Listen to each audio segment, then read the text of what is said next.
His birth caused his mother's death, yet his father still cherished him dearly. He even made him emperor at just 1 year old. On the day Mabel was born, the Holy Kingdom issued a divine prophecy. At the edge of the east, a seed to save the world would be planted. Thus, he not only had his family's love, but was also adored by people from other countries. However, in his previous life, he lived miserably. His father, with a criminal record, drank and gambled daily. His helpless mother abandoned him and left. His debt-ridden father constantly harassed him, even stealing the tuition he had saved from part-time jobs. Finally, he pushed him off a tall building. Just as he calmly accepted his fate, he heard a very gentle voice. "Cute little one, you've grown a bit in just a few days." He guessed he had been reincarnated, and from the conversations around him, he realized he had become a foreign princess. Although being born with a silver spoon was good, his birth had caused his mother's death from weakness. So he naturally assumed his father would be cold and resentful towards him. But even so, Mabel didn't mind. After all, his previous life's family experience was so tragic. In this life, he no longer hoped for love. But to his surprise, the Emperor Father's gaze towards him was full of love, and he would be delighted even by an accidental eye contact. He would even reach out to gently pat his head, praising him for being very smart, recognizing his father at such a young age. But Mabel felt nothing, because in the past he had also been treated as a precious treasure. But later everything changed, so he believed nothing was permanent. However, he didn't know how firmly his father loved him now. It turned out there were 3 major powers on this continent. First was the current Imano Empire. Second was the enemy state of Bueling, and lastly the neutral Holy Kingdom. In this place where everyone believed in deities, the Holy Kingdom was seen as God's proxy, holding an extremely high status. Now, they viewed Mabel as the seed mentioned in the divine realm. They sent letters daily, wanted to take him to the Holy Kingdom. Emperor Es refused repeatedly under pressure. But this couldn't last forever, because they knew Mabel had an older brother, Oscar, to inherit the throne. So they had more reason to take the princess away. Just as the emperor was pondering how to respond,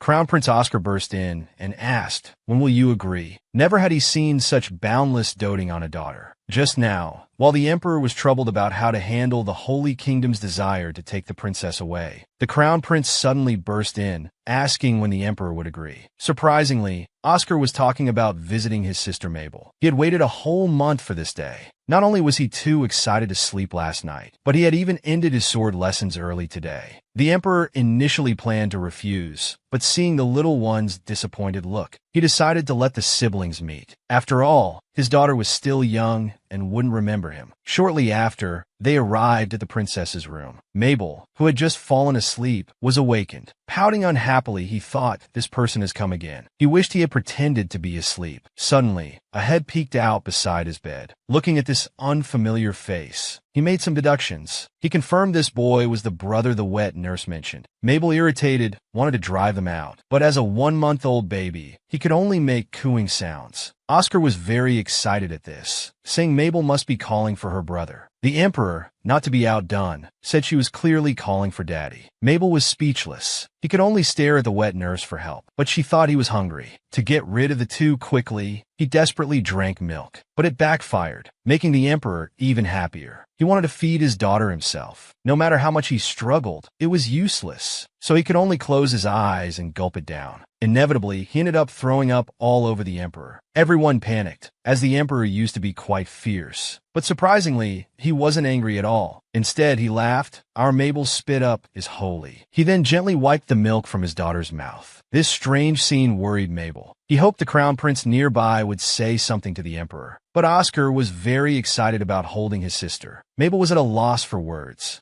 He could only pray that if there really were gods, they would stop these two from hovering around him. But after a few days, he was convinced there were no gods in this world. A poor girl reincarnated with memories as a foreign princess. Originally unloved by her parents, she now received affection from everyone around her. The emperor father was especially doting without limits. Just to cultivate her temperament, he turned royal heirlooms into decorations. However, all of this seemed extremely abnormal to Mabel. She now only wanted to grow up quickly, to leave this place soon. Through these days of effort, he could already skillfully control his fingers to grasp. The next step was lifting his neck before rolling over. However, no matter how hard he tried, he failed. As he was sulking, his brother Oscar sneaked in again. wanting to be close to his sister. But he was stopped by the wet nurse because he was dirty all over, so he had to take a bath in the nearby bathroom first. At this time, the wet nurse noticed Mabel was sweating a lot. Thinking she had a cold, she hurriedly sent for a doctor. Oscar, who had finished his bath, saw this and panicked too. He quickly ran to his sister's side, begging her to cheer up. Mabel was exasperated. No one could understand what he was saying. It was really awkward. Shortly after, the Emperor rushed in hurriedly. He gently caressed his daughter's cheeks, as if handling a fragile object. After the doctor's examination, it was confirmed that Mabel was very healthy. She might have been sweating because she felt hot. Hearing this, the Emperor finally breathed a sigh of relief. He held his daughter tightly in his arms. Mabel also felt a rare sense of warmth. From that day on, Mabel didn't dare to exercise casually anymore. After all, even the slightest change would bring unnecessary trouble. The peaceful life once again faced changes. Today was his first day out for a walk. The wet nurse and servants had been preparing for days. Everything from head to toe was carefully considered. Even the baby carriage was made from a smashed national treasure by the Emperor. Thinking of this, Mabel felt it was very troublesome. But as soon as he went out, he changed his mind. A 2-month-old baby suddenly started speaking. Everyone exclaimed that she was a genius. Only he looked sad. Today was the little princess's first outing for a walk. Her curious eyes were shining. She didn't expect the palace to be more magnificent than imagined. But there was no magic outside. Maintaining a constant temperature still made her shiver with cold. Seeing this, everyone took off their coats and covered her with them to prevent her from catching a cold. Just then, the Emperor suddenly appeared. He picked up Mabel in one swift motion, hoping she would enjoy herself. Then he draped his own coat over her. Everyone was stunned. The Emperor's clothes were made of precious magical fabric, yet he casually gave it to the little princess. It showed how important she was in his heart. Soon, the group arrived at the forest in the northern part of the imperial city. Seeing such a blue sky, he couldn't help but sigh. It seemed like his previous life had just passed, yet it felt like a distant memory. His melancholic expression looked like drowsiness to Oscar. So Oscar held him tightly in his arms, soothing him to sleep as if he were a priceless treasure. This puzzled Mabel. Why was he being so kind to her? Was it just because he was her nominal brother? But Mabel couldn't treat him and the Emperor as family. She always felt a bit embarrassed. Just then, the servant Xavier shouted that there was a divine beast. Everyone except Oscar was very curious. Grandmother took Mabel, planning to stay here, letting Oscar go with them to take a look. This made Mabel anxious. There were no so-called divine beasts in her previous world, so she was very curious and wanted to see too. But no one could understand what she was saying. As they were about to leave, she shouted loudly, "Mimi." Everyone was shocked. A 2-month-old baby speaking was simply genius. Only Oscar looked disappointed. Why did his sister's first word be Mimi instead of brother? Although Mabel thought there was nothing to be sad about, she still instinctively wanted to comfort him. For the first time, she actively reached out for a hug. Fortunately, this did cheer Oscar up. Afterwards, they all went into the forest to look for the divine beast. But it was unusually quiet here, not seeming like there were any creatures. Just as they were about to leave, Mabel spotted a glimmer of light. The 2-month-old princess spoke, and the Emperor father was so delighted he did such a thing. On her first outing, the little princess encountered a divine beast shining like gold all over its body, like a cute little kitten. As the divine beast kept approaching, Mabel suddenly sneezed. It startled the divine beast, making its fur stand on end as it fled. And so, the first outing came to a successful end. However, on their way back, they encountered the crown prince's biological mother, Duchess Norban. Her sharp green eyes gave an unapproachable feeling. Even the thick-skinned Oscar was very afraid. This situation made Mabel unconsciously raise her guard. After all, she was his ex-husband's child with the next wife. She would surely be seen as a thorn in her side. In reality, the Duchess didn't make any moves, but the two only breathed a sigh of relief after they were far away. At this time, a commotion came from not far away. Everyone looked very nervous and uneasy.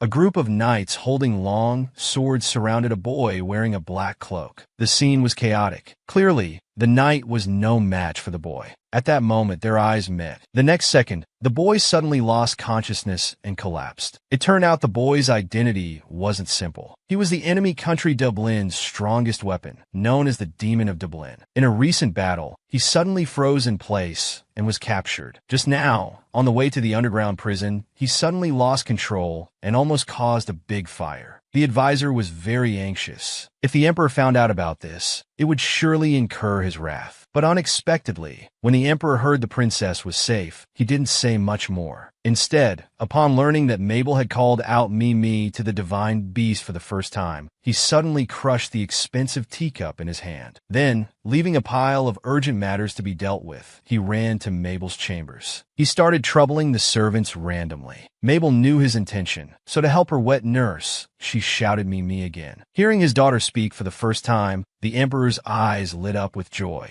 But he also felt a bit regretful that she didn't call him Papa. Then, he made a bold decision. He granted the northern royal forest, where the divine beast resided, to the 2-month-old infant. A mere 2-month-old baby now had a fief, and it was the symbolically significant northern royal forest. This was already an unbelievable thing. Yet the emperor was still unsatisfied. He thought the landscape design there wasn't as good as the royal villa. So he immediately had the advisor note down to grant both Posse City and the northern forest to the princess. Rebel was completely speechless, but no longer struggled in vain. Because the emperor before him was a crazy, daughter-doting father. Soon another month passed. Today, the priests from the Holy Country were visiting. Although the emperor was extremely displeased, he couldn't openly show it. After all, they were called God's representatives and were considered honored guests everywhere. I heard you're here to discuss ancient prophecies. I hope you study them well before leaving. The implication was for them not to do anything unnecessary and leave quickly. Unexpectedly, the priests not only ignored his suggestion, but even brought up Mabel. They mentioned winter's uniqueness as indicated by the prophecy. The emperor very seriously stated that he didn't recognize the divine realm.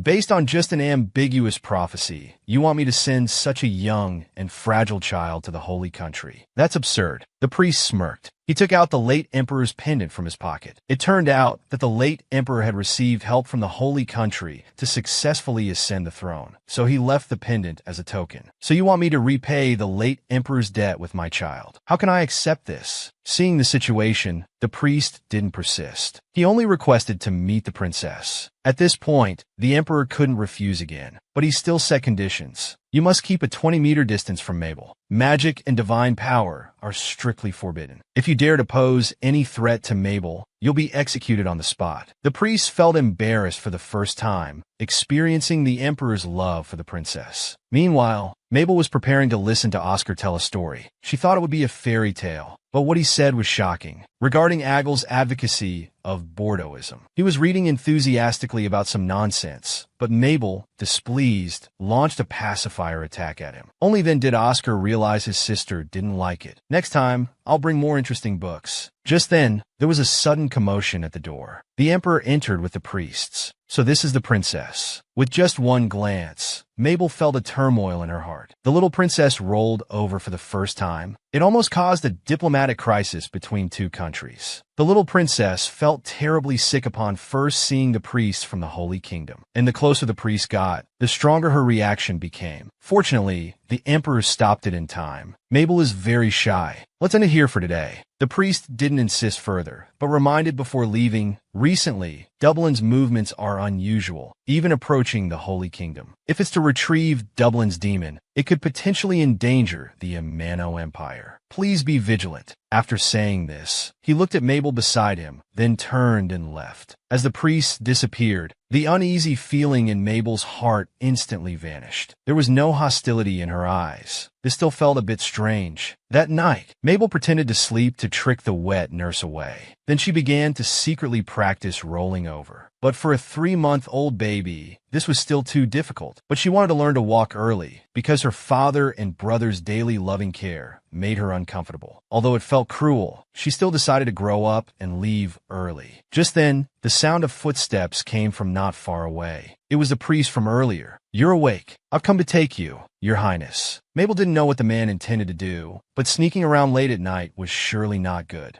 so all she could do was cry loudly for help. Seeing the man panic, Mabel cried even harder. Immediately, there was a banging sound on the door outside. No time left. I must take you away quickly. Just as the priest was about to reach for her, Mabel, in her anxiety, managed to roll over. At that moment, Emperor burst through the door. What did you do to my daughter? Nothing. I didn't touch a single hair on Her Highness. Then why is she lying face down? Her Highness rolled over by herself. I swear in the name of God. Mabel heard the sound of the Emperor drawing his sword, fearing he might do something rash. So she tried to roll over again to prove the priest was telling the truth. But try as she might, she couldn't do it. Unexpectedly, the Emperor gritted his teeth and said, "It's all because of you. I missed seeing Mabel's first roll over." So that was the problem. After handling everything, the Emperor muttered to himself, "I should gouge out that guy's eyeballs." This made the entire Night Order shudder. Although it was normal for the Emperor to be angry, having diplomatic friction with the Holy Kingdom would be troublesome. The captain, prepared to die,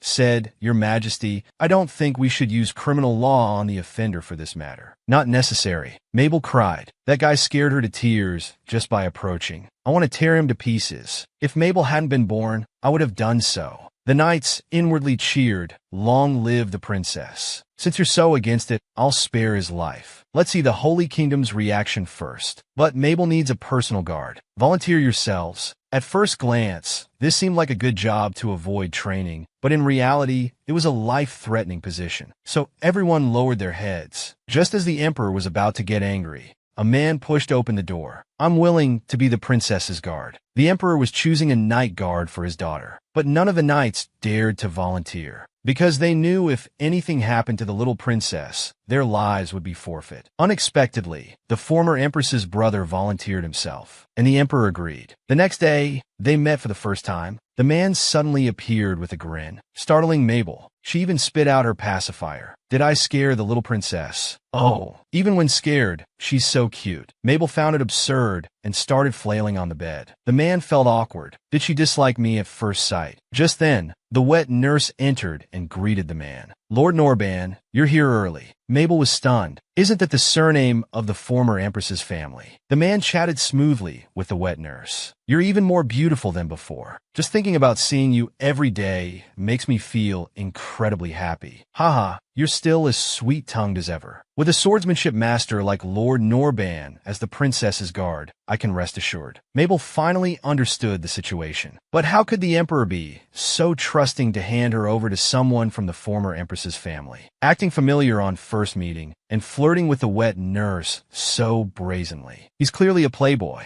Stay away from the wet nurse. The man clearly sensed that Mabel didn't like him, but the wet nurse thought the little princess was wary of strangers because of last night's near abduction. Mabel knew the wet nurse was blaming herself again, so she asked to be held to comfort her. "My lord, see how kind and obedient Her Highness is." Mabel cooperatively smiled at the man, instantly winning him over. "I'm certain this isn't Princess Highness. This is clearly an angel descended from heaven. The legends are true." Mabel was about to go crazy. Another abnormal one. How could such a simpleton be her guard knight? The Emperor must really hate me. After 3 months, she started to worry about her future. Just then, Oscar sneaked in. The moment he saw the man, he immediately withdrew his smile. "Uncle Oscar, why are you here? Isn't it time for your imperial studies? I finished all the homework you left before coming. Is just finishing homework enough? Who would see you as the Empire's heir like that? I'm so disappointed. Hurry back to training." Seeing Oscar about to leave with his head down, Mabel couldn't stand it anymore. She pretended to be on the verge of tears, about to lunge towards Oscar. She knew that only when he was with her did Oscar have a moment to breathe,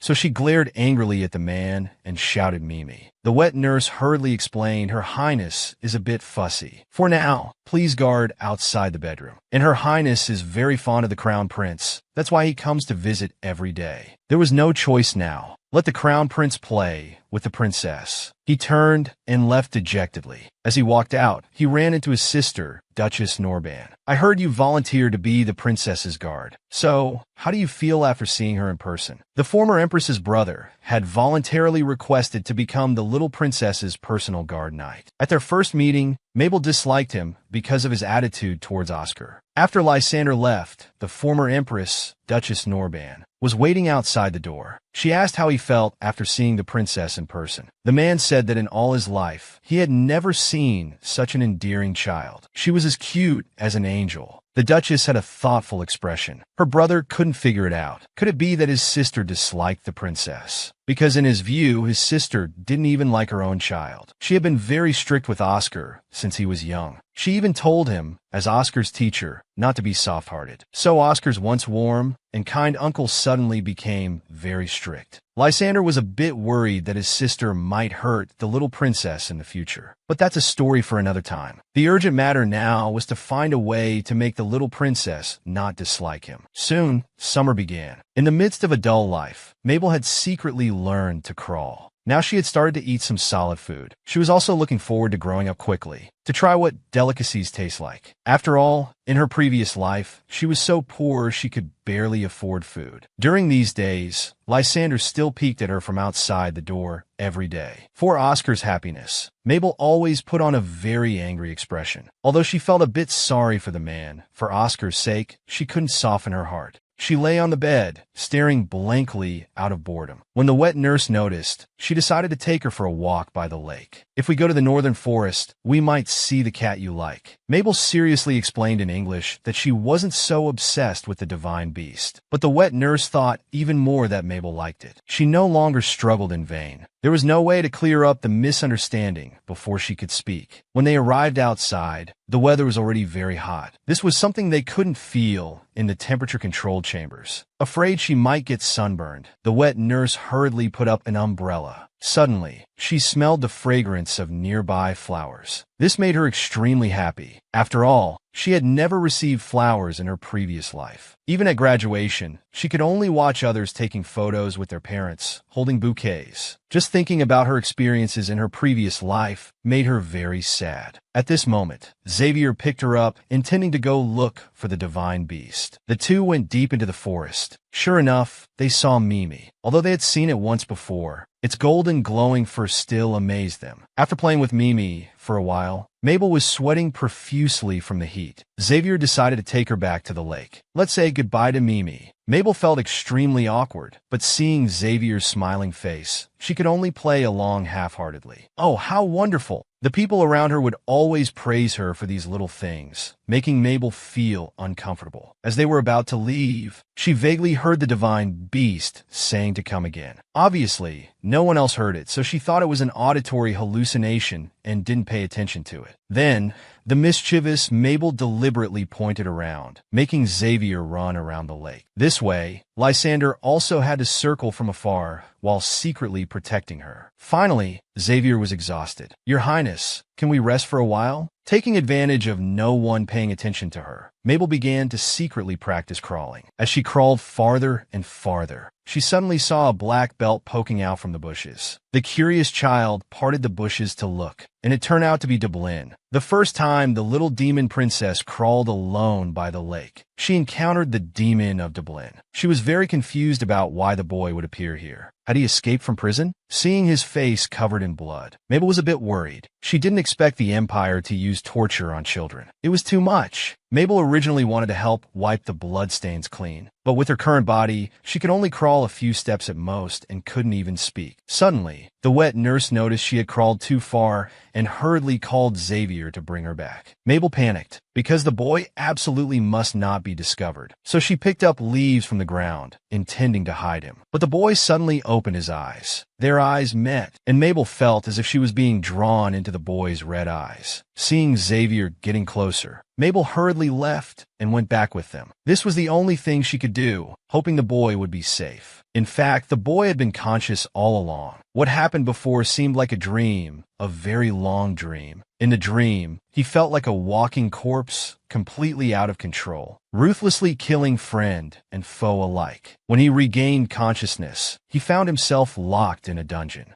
So he used his magic power to break the seal, knocked out the guards, and escaped. He had been in a dazed state all along, and today was the first time he experienced this feeling of clarity. So he decided to rest here for a while, knowing his body would heal soon. When Mabel appeared, he thought it was just a little rabbit without opening his eyes. It posed no threat, and he thought it would leave on its own soon. But as time passed, just when he was about to shoo Mabel away, leaves fell on his face one after another. He saw those blue eyes, just like when they met from afar last time. He became clear-headed again, and even the stagnation in his body loosened. Who exactly was this child to have such great power? That night, after returning, Mabel developed a high fever. Perhaps it was because of the heavy rain on the way back, but she had taken a bath and changed clothes immediately upon return, so they thought their reaction was exaggerated. Unexpectedly, she really caught a cold in midsummer. It was the little princess's first high fever after crawling outside. This made everyone in the palace extremely nervous. The emperor was especially worried. He felt that for such a small child, even a common cold must be very painful. He wished he could suffer in her place. Although the palace doctors said she would recover quickly after taking fever medication, the emperor was still very concerned. Just then, the assistant official burst through the door in a hurry, shouting, "Your Majesty, it's terrible. I have something to report." The emperor was about to explode. How dare he disturb Mabel's rest so loudly? Although the assistant realized his mistake, the matter was urgent and needed to be reported immediately. The demon of Jeblin had escaped. The magic seal was supposed to be unbreakable, but the demon had knocked out the guards and fled. They followed the blood trail to the northern forest, where it disappeared. Hearing this, the emperor remembered that Mabel had been in that area today. He was relieved she hadn't encountered the demon, but what he didn't know was that it was Mabel who had helped cover for the boy, preventing him from being discovered. Seal the city gates immediately. No one is allowed in or out without permission. Also, deploy 20 times the usual guards to Mabel's palace. Conduct a search centered on the northern forest where the trail disappeared. After arranging everything, the emperor had everyone leave the room. He stayed by Mabel's side like this. He knew that children would inevitably encounter such situations as they grow up, but he still felt very frustrated. Even though he ruled the largest empire on the continent, he still couldn't protect the most important person to him. He thought of his wife, Selena, the scene of her difficult childbirth, begging to save the child. He had regretted it during these days. But because of this, he wanted to protect Mabel even more to ensure the child grows up safely. However, today made him feel utterly powerless, even considering giving up. Just then, Mabel's little hand accidentally touched him. It snapped him back to reality, reinvigorating him. "I am a father, so I must protect you."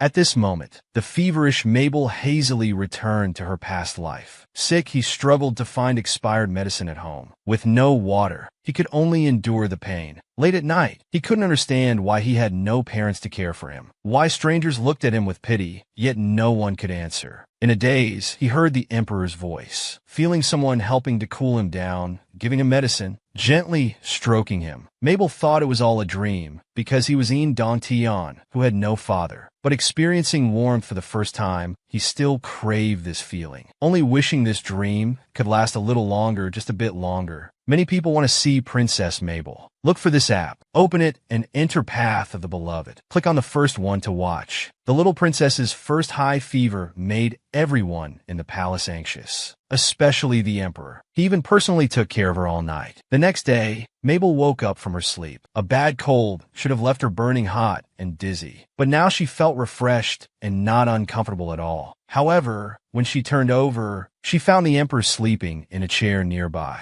She was very confused. Why would the emperor be here at this time? The next second, he smiled and touched her forehead, wiping her sweat. Seeing the emperor's exhausted face, Mabel finally realized that the emperor had been taking care of her last night. It wasn't a dream, but something that really happened. Understanding the truth, Mabel burst into tears. The emperor thought she was uncomfortable, gently picked her up and comforted her. Mabel couldn't believe she deserved such love. Believing that human hearts are fickle, she remained skeptical of everything before her. From then on, the emperor became overly protective of her. Wind chimes might fall, so they couldn't be hung. Toys might cause injury, so they couldn't be played with. Even stuffed toys were confiscated. Thanks to the emperor, Mabel's life became even more boring than before. Fortunately, Oscar came. Mabel immediately became wary of Lysander, constantly attacking him with her limited vocabulary. Oscar laughed, patiently explaining there was no need to dislike Uncle so much. He used to play with me often. It was only after becoming a swordsmanship teacher that he suddenly became strict. He's not a bad person. Mabel angrily pushed Oscar. She had driven Lysander away for his sake, yet he was defending Lysander. Sensing his sister's dissatisfaction, Oscar quickly changed the subject, asking someone to bring in today's homework. The board Mabel suddenly became interested, moving closer to casually flip through it. But she found she couldn't understand it at all. She could barely make out the illustrations. Perhaps learning about the continental map wouldn't be bad. So, she pointed at various countries, asking Oscar where they were. Unexpectedly, Oscar turned out to be a genius. He had already memorized the map thoroughly. However, when he pointed to a nearby country, second only to the Empire in territory, Oscar's demeanor suddenly changed. So this was the Dublin Empire. The two countries didn't have good relations. Dublin not only coveted our land, but had also initiated many wars. Recently, a small-scale incident occurred at the border. Our side was completely wiped out. Even more terrifying, the enemy had only one person. Mabel was listening intently, but Oscar suddenly mocked himself. Why am I telling you this? You can't understand anyway. Mabel, who couldn't speak yet, was truly suffering in silence. However, Oscar didn't notice at all and just smiled, playing childish games with Mabel. The 8-month-old princess can actually walk and was caught red-handed by her tyrant father. How to explain this? Waiting online. Soon, she welcomed her 8th month in this world. Because Mabel was always motionless, the wet nurse was very worried. She even invited a doctor for a thorough examination. But the conclusion was that she was very healthy, with no problems at all. But at night, Mabel would start her own exercise routine. Today, she decided to break through her strategy. She gripped the railing tightly, thinking about the feeling of walking in her previous life while using all her strength. After much effort, she really stood up, but now wasn't the time to truly rejoice. Take the first step of her rebirth as a human. However, she didn't know that her underground work was about to be discovered. Meanwhile, the Emperor had already arrived in the corridor outside the palace, planning to leave after seeing his daughter's sleeping face. The moment he pushed open the door, he was stunned. Even the lamp in his hand fell to the ground. Mabel panicked. How to explain? A child who could barely crawl suddenly walking while holding onto a pole. As she was brainstorming, the Emperor excitedly shouted, "Amazing! My daughter is a genius. This is incredible." After saying this, he rushed towards his daughter, kissing Mabel's head repeatedly like a woodpecker. Mabel was fuming. To commemorate your successful learning to walk,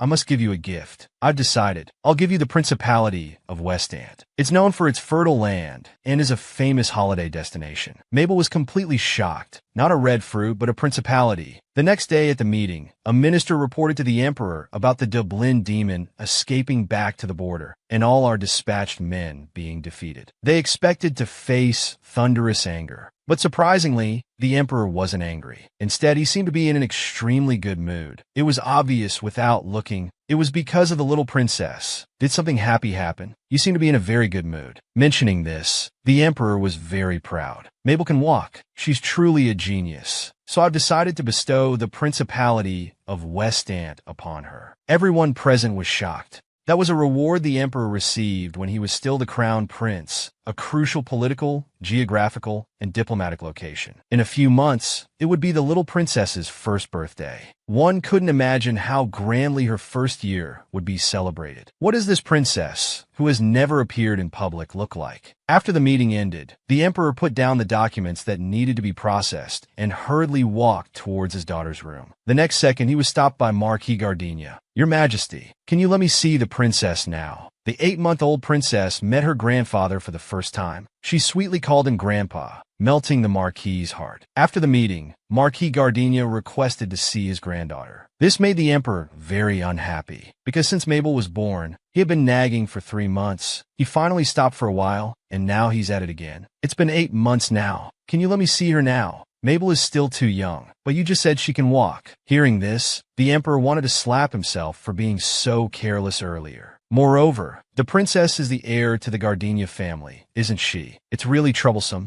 Everyone wants to take away his precious daughter. Not a chance. But constantly refusing without reason isn't a solution either. Perhaps meeting once could avoid a lot of trouble. I'll set a specific date for your visit. Only then did the Marquis leave satisfied. Seeing Gardenia's face, the emperor recalled how he was repeatedly obstructed when pursuing Sinai. He found the old man unpleasant no matter how he looked at him. A week quickly passed. The attendants tirelessly held Mabel, practicing walking. They took turns back and forth, but in the end, they all collapsed on the ground exhausted. Suddenly, the wet nurse's scolding voice came from behind. Mabel knew something important must be happening to make the wet nurse panic about attire. She turned her head and saw an unfamiliar old man behind the wet nurse. He had a kind and gentle face, smiling as he introduced himself to Mabel. "I am your highness's grandfather." Mabel was surprised and couldn't help but mumble grandpa. This brought tears to Marquis Gardenia's eyes. How touching indeed. Meanwhile, the emperor was gritting his teeth and staring at the door, as if he would burst in at any moment. The assistant understood the emperor's thoughts. It would be better to go check and then return to work. "If you're worried, why don't you go and take a look?" "No,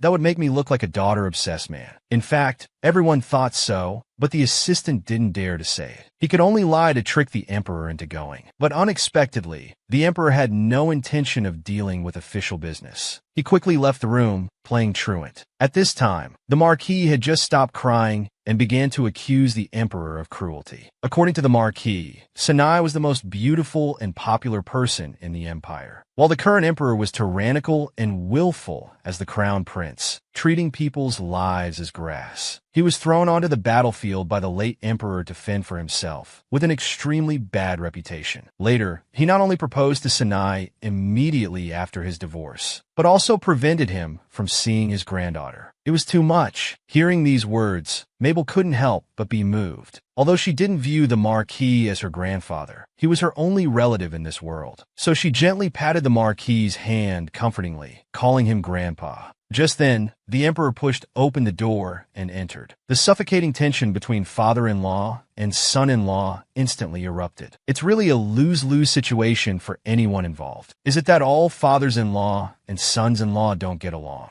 Even the emperor is no exception. Mabel, caught in the middle, found it very difficult. So she turned to the wet nurse for help, wanting to escape. Unexpectedly, she grabbed the railing nearby and jumped down. The scene suddenly became very quiet. Mabel realized that they were stunned by her agile movements. However, the next second, the two men started arguing again, engaging in a meaningless confrontation. Looking at the two pairs of hands reaching out to her, Mabel was completely at a loss. Choosing either would cause big trouble, so she decided to have a good cry, which should help her avoid the situation. Just as she was trying to work up her emotions, Oscar rushed in impetuously. Mabel knew a better way, so she quickly reached out her hands to Oscar for help. A crisis was finally averted. Meanwhile, the priest, who was reluctantly released and permanently banned from entering the Amano Empire, had returned to the Holy Land. He thought he would be severely punished for failing the mission of planting the seed of the Great Return. Unexpectedly, the God King had no expectations for him at all. Sending him was just a test to see if the Amano Empire had good protection for the seed of God. At this moment, a sinister plan was born. Several weeks passed. One day, the usually quiet Mabel suddenly started wailing. The very worried wet nurse took a look and burst into laughter. This shocked Mabel greatly. The wet nurse was the one she trusted the most. She was in so much pain, yet the nurse could still laugh. It was truly disappointing. Suddenly the wet nurse said, "Your Highness is crying because of a toothache. Our little princess is teething." Mabel was overjoyed. Growing teeth meant she could speak soon. "This news will surely reach His Majesty's ears quickly, so we should prepare to receive him." Mabel thought it impossible. The next second, the emperor appeared brilliantly. "My precious daughter is finally teething. This is wonderful news. Let me think, what gift should I give you this time?" To prevent the emperor from saying anything more outlandish, Mabel could only suggest herself, saying she just wanted simple cookies. So she kept repeating cookie cookie. The emperor thought for 0.1 seconds. He happily declared he would send the capital's head chef here. Mabel was really upset. She screamed internally, "I want cookies, not people." Not long after, the emperor received a letter from the Holy Land. It stated that for Mabel's first birthday, the God King would personally attend to offer congratulations. The emperor angrily tore up the letter, because this was a declaration of war from the Holy Land. He would never allow anyone to harm his daughter. At this moment, he already had an idea, so he wrote a reply welcoming the God King to visit. There are still 2 months until the banquet. I'm already looking forward to that day. Want to see Princess Mabel's journey as everyone's darling? Look for this app, open it, and enter Journey of the Darling. The first result that comes up is it. Super cute. Go choose the little princess quickly. Finally, the first birthday party arrived. Today was the first time she saw her own appearance. She was utterly surprised. She didn't expect to be so cute in this life. She could somewhat understand why they always made such a fuss before. She curiously examined herself up and down. Pink hair, sapphire blue eyes like the emperor's, and 4 tiny teeth. Everything felt new and exciting to her. At this time, the wet nurse and others were busy making preparations in an orderly manner. This is the dress prepared for your highness today.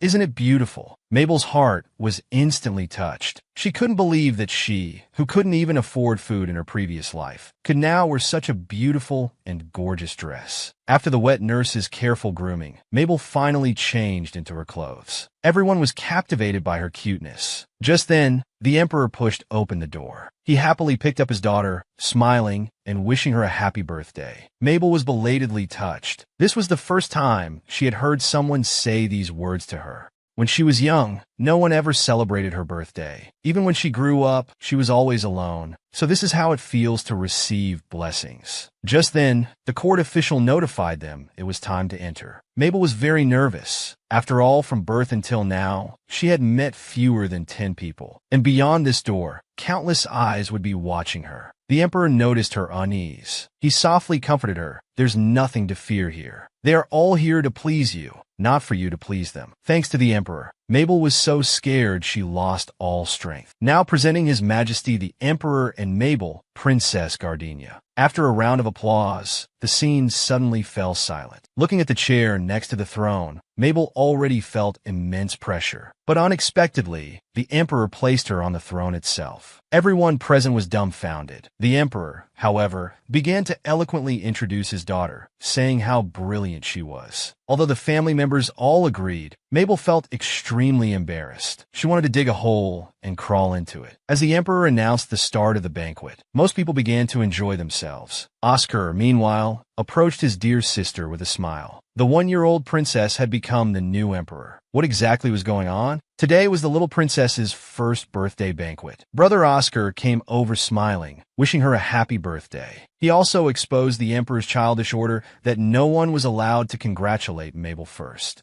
Seeing the angry emperor about to scold Oscar, Oscar boldly ignored him. He took out a carefully prepared birthday gift, an exquisite and gorgeous emerald necklace. This is the first gift I'm giving you. And those piles of things over there, they're all gifts for you. Looking at the piles of things, Mabel felt immense pressure. After all, she didn't even know what the gift givers looked like, and they certainly weren't giving gifts out of pure intention. Seeing his daughter's reaction, the emperor thought she was disappointed because there weren't enough gifts. But you don't need to be sad, because the gift Dad prepared for you is amazing enough. Everyone saw him quickly stand up. Staring at the people from the Holy Land, he said, "On this first major day of the princess's life, I announce the official abdication to Mabel Gardenia." Mabel was so scared her face turned green. The reactions of those present varied. Strangely, although the Holy Land's king had lost face in bringing back God's child, he still smiled inexplicably. The emperor was extremely pleased. He had been waiting for this moment for a long time. It turned out that the emperor had been implementing his plan for 2 months. First was Marquis Gardenia. Originally, the Marquis wanted Mabel to be the family's heir. But after hearing that the Holy Land wanted to take away his precious granddaughter, he immediately agreed to the emperor's suggestion. Then came Crown Prince Oscar. Father and son had a long overdue heart-to-heart. The emperor asked if he truly wanted to become an emperor. After receiving an ambiguous answer, the emperor directly stated his desire to pass the throne to Mabel. Only this way would the Holy Land have no reason to take her away. But if you're unwilling, I'll find another way. I agree. As long as Mabel isn't in danger, I don't mind what happens to me. And if Mabel becomes emperor, I'll become her guardian knight." The emperor never imagined that Oscar would love Mabel so much. But what was even more unbelievable to the emperor was the former empress, Duchess of Norban. She agreed before he even implemented any plans. Moreover, the Duchess of Norban, who seemed unconcerned about her son, had not only been quietly following his situation, but was also the person who understood Oscar best. She knew his learning ability was strong, but his sword talent was even more outstanding. This was something the emperor never expected. After resolving this issue, the last were the court ministers. Originally full of complaints, they dared not say more when they learned that all government affairs would be handled by His Majesty the Emperor. Back to the day of the banquet, the emperor was staring challengingly at the Holy Land's king. Want to see Princess Mabel's journey as everyone's darling? Look for this app, open it, and enter Journey of the Darling. The first result that comes up is super cute. Go choose quickly. The emperor publicly announced the passing of the throne to the 1-year-old princess. The scene immediately erupted in an uproar. Except for a few people who were in the know, the other guests were in a panic. At the same time, the people from the Holy Land were also flustered because they clearly knew they no longer had a reason to take back the seat of God. However, through this meeting, the God King definitely sensed that Mabel harbored powerful holy power within her, which would awaken on its own when the time was right. So there was no need to waste energy on this. He stared at Mabel, muttering to himself as if no one else was there. The seed of God will eventually occupy this body.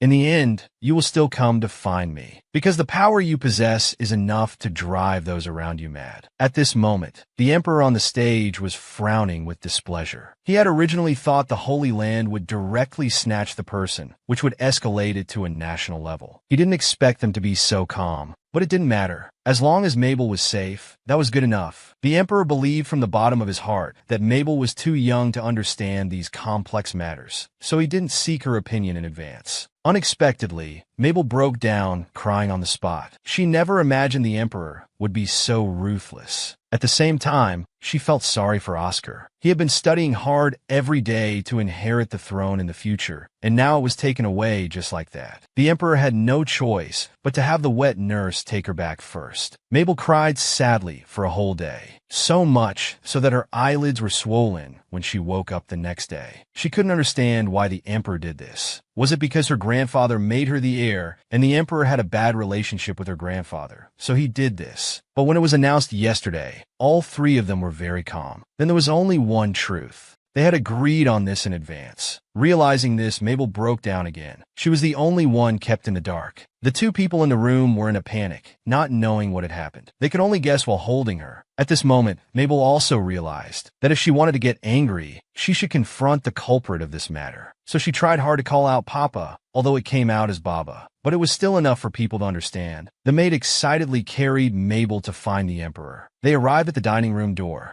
Mabel squirmed unhappily, indicating she wanted to get down and walk by herself. Then she angrily went to find the emperor. But she didn't know this had the opposite effect. A 1-year-old princess angrily going to confront the emperor, even insisting on walking by herself, seemed more imposing. However, the sight of her tottering while calling out Papa instantly won over the emperor. Because from the emperor's perspective, it was his sweet little baby girl. Who couldn't love that? Although in reality, it was quite the opposite. You came here because you miss Papa, right? Although Mabel kept swinging her little fists, the emperor didn't feel a thing. Instead, it was Mabel who was in pain. The emperor was almost moved to tears holding his daughter. However, Mabel became even angrier. She only resented being too small, let alone revenge. She couldn't even tickle him happily. The emperor brought ice cream to reward his precious daughter. The angry Mabel was instantly bought over. After all, it had been so long since she last knew about it. Suddenly, she remembered her main purpose for coming here. So she got angry again and swung her little fist down. She even shouted hate. After saying Baba, she turned around angrily and left. The emperor was petrified on the spot. He asked the official in disbelief what he had just heard. From then on, whenever the emperor came to visit, Mabel would cry and make a fuss, telling him to go away. This behavior deeply hurt the emperor's heart, and the reckless Lysandro even made a joking remark, "Welcome to the Mabel-hating club, Your Majesty." This infuriated the emperor greatly. A long time passed. One day, Oscar came to visit. Mabel just stared at him fixedly, feeling very apologetic. The reason was that for a long time, Oscar had been tormented by lessons for the throne, which she had witnessed. And now, with just one word from the emperor, all his efforts were negated. Mabel sincerely said sorry, but Oscar didn't understand. So he continued, "You hate the emperor. You mean you hate father?" Mabel shook her head. "Then do you mean you don't want to be emperor?"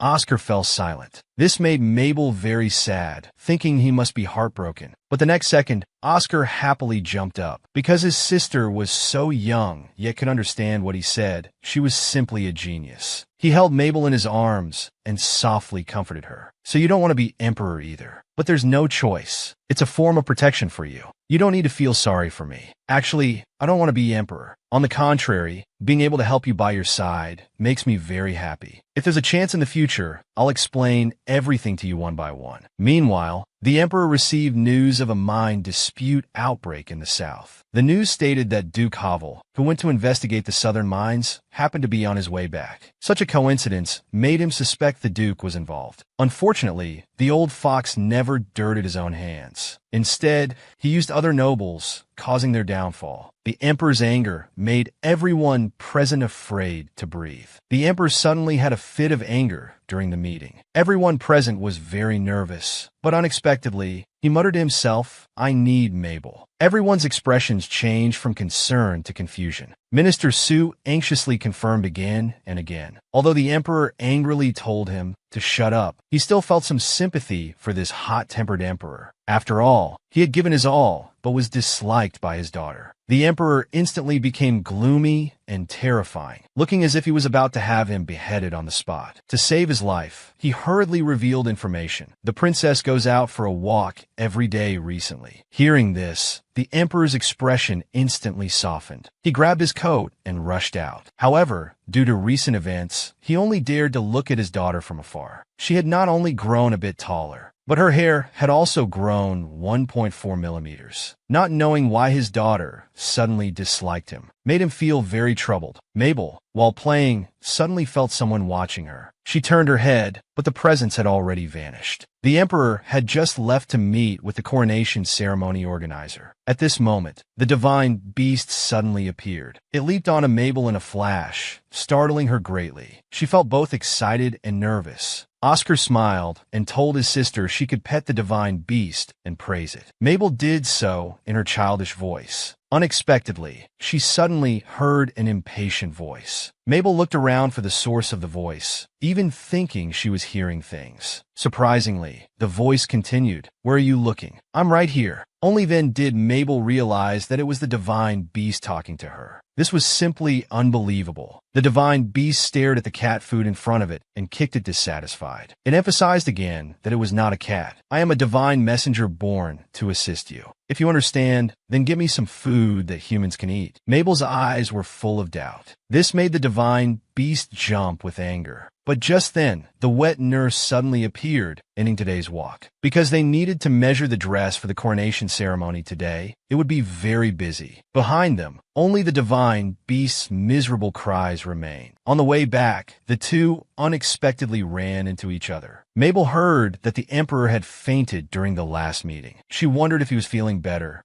However, the emperor turned his head away first. Mabel felt a bit sad in her heart. She couldn't help but mock herself. This was normal. After all, no parent would like a child like her who never smiled and didn't let them hug her. However, the emperor was actually holding back the urge to run over. Because his daughter had said she hated him last time, he just hoped they could clear up the misunderstanding soon. And so a month passed. It was time for Mabel's coronation ceremony. Many people wanted to see little Princess Mabel. Make sure to use this app. After opening it, enter the path of being spoiled. Click on the first one to watch. The 1-year-old princess became the youngest emperor. Still sleeping, she suddenly heard a lot of noise around her. Opening her eyes, she found herself not in her room. Instead, she saw the emperor whom she hadn't seen in a long time. Since her birthday, they hadn't seen each other for a month. Why was he dressed so formally? Mabel looked around in confusion. She saw a group of noble ministers standing in front of her. Next to them was a crown studded with diamonds. Could this be the coronation ceremony for inheriting the throne? She was extremely angry. She clearly didn't want to be emperor. Why were they planning someone else's life so casually? Mabel rushed over with her short legs. Using very imperfect pronunciation, she said cousin Ubuyo. Then she kicked over the stool holding the crown. Even so, she wasn't satisfied. She directly kicked the crown at her feet, far away. Everyone present was stunned. Mabel also suddenly felt she might have gone too far. But unexpectedly, applause broke out. The princess is indeed as excellent as rumored. This kick was incredibly brave, showing her determination not to listen to sycophants and to be a wise ruler in the future. The emperor also proudly praised his daughter and gently placed the newly customized crown on her head. Indeed, a suitable crown should be made for the new emperor. Everyone cheered, congratulating the emperor on her ascension. But Mabel thought this country had no hope. They actually let such a small child be emperor. She returned to her new room. The emperor's advisor had also come here, saying he was here to assist her. Mabel was shocked and said, "No way." But the advisor thought she meant rest. "Of course you can rest today. We'll start handling state affairs tomorrow." Baby was speechless. Baby was shocked. "The ministers will come to pay their respects at tomorrow's court meeting. So, see you tomorrow, Your Majesty." Mabel was very frustrated. She couldn't understand how they could let such a small child handle state affairs. The country's downfall was just a matter of time. Just then, Mabel suddenly grinned mischievously. Various bad ideas came to her mind. Since it's a country destined to fall, let me destroy it myself. Let's see if you still agree to let me sit on this throne then. The one-year-old emperor attended her first court meeting and directly sentenced adulterers to death by suicide. Today was Mabel's first meeting after ascending to the throne. The ministers present were already impatient. They were very excited to see the adorable emperor preside over the meeting. As her grandfather, Marquis Gardenia, was especially pleased. He could finally see his granddaughter without any restrictions. Just then, the antagonist Duke Harvey walked in. The two archenemies immediately engaged in a silent confrontation. It instantly frightened those behind them, making them tremble. Fortunately, Mabel came in at this moment. Her adorable appearance captured the hearts of everyone present. They all marveled at how the previous tyrant, Esther, could have given birth to such a soft and cute daughter. But the next second, the tyrant they were talking about also appeared. "You all seem to have forgotten your manners. Bunch of fools." Everyone felt disappointed. Their hope that the former emperor wouldn't attend the meeting was dashed. The meeting soon began. Mabel undoubtedly became a figurehead. She also heard about the recent situation of the Dublin demon. If she had known he would massacre, she wouldn't have covered for him that day. But his appearance made it impossible to ignore him. The next case was Viscountess Vincent's divorce application. It turned out the Viscount had moved his mistress into the residence and banished the Viscountess to a side house. This caused the pregnant Viscountess to fall from a dilapidated staircase. She miscarried. The Viscount showed no remorse and even put his name on the illegitimate child born to his mistress. Hearing this, both father and daughter gritted their teeth in anger. What trash! A disgrace to humanity. Mabel angrily pounded the table, repeatedly muttering "Sure-een." But everyone present was completely confused. Finally, after continuous effort, a minister guessed correctly. "Your Majesty" means death penalty. Mabel was overjoyed. She nodded quickly and repeated her decision. Everyone burst into laughter. Even Marquis Gardenia changed his usual demeanor, saying, "Grandfather is dead too."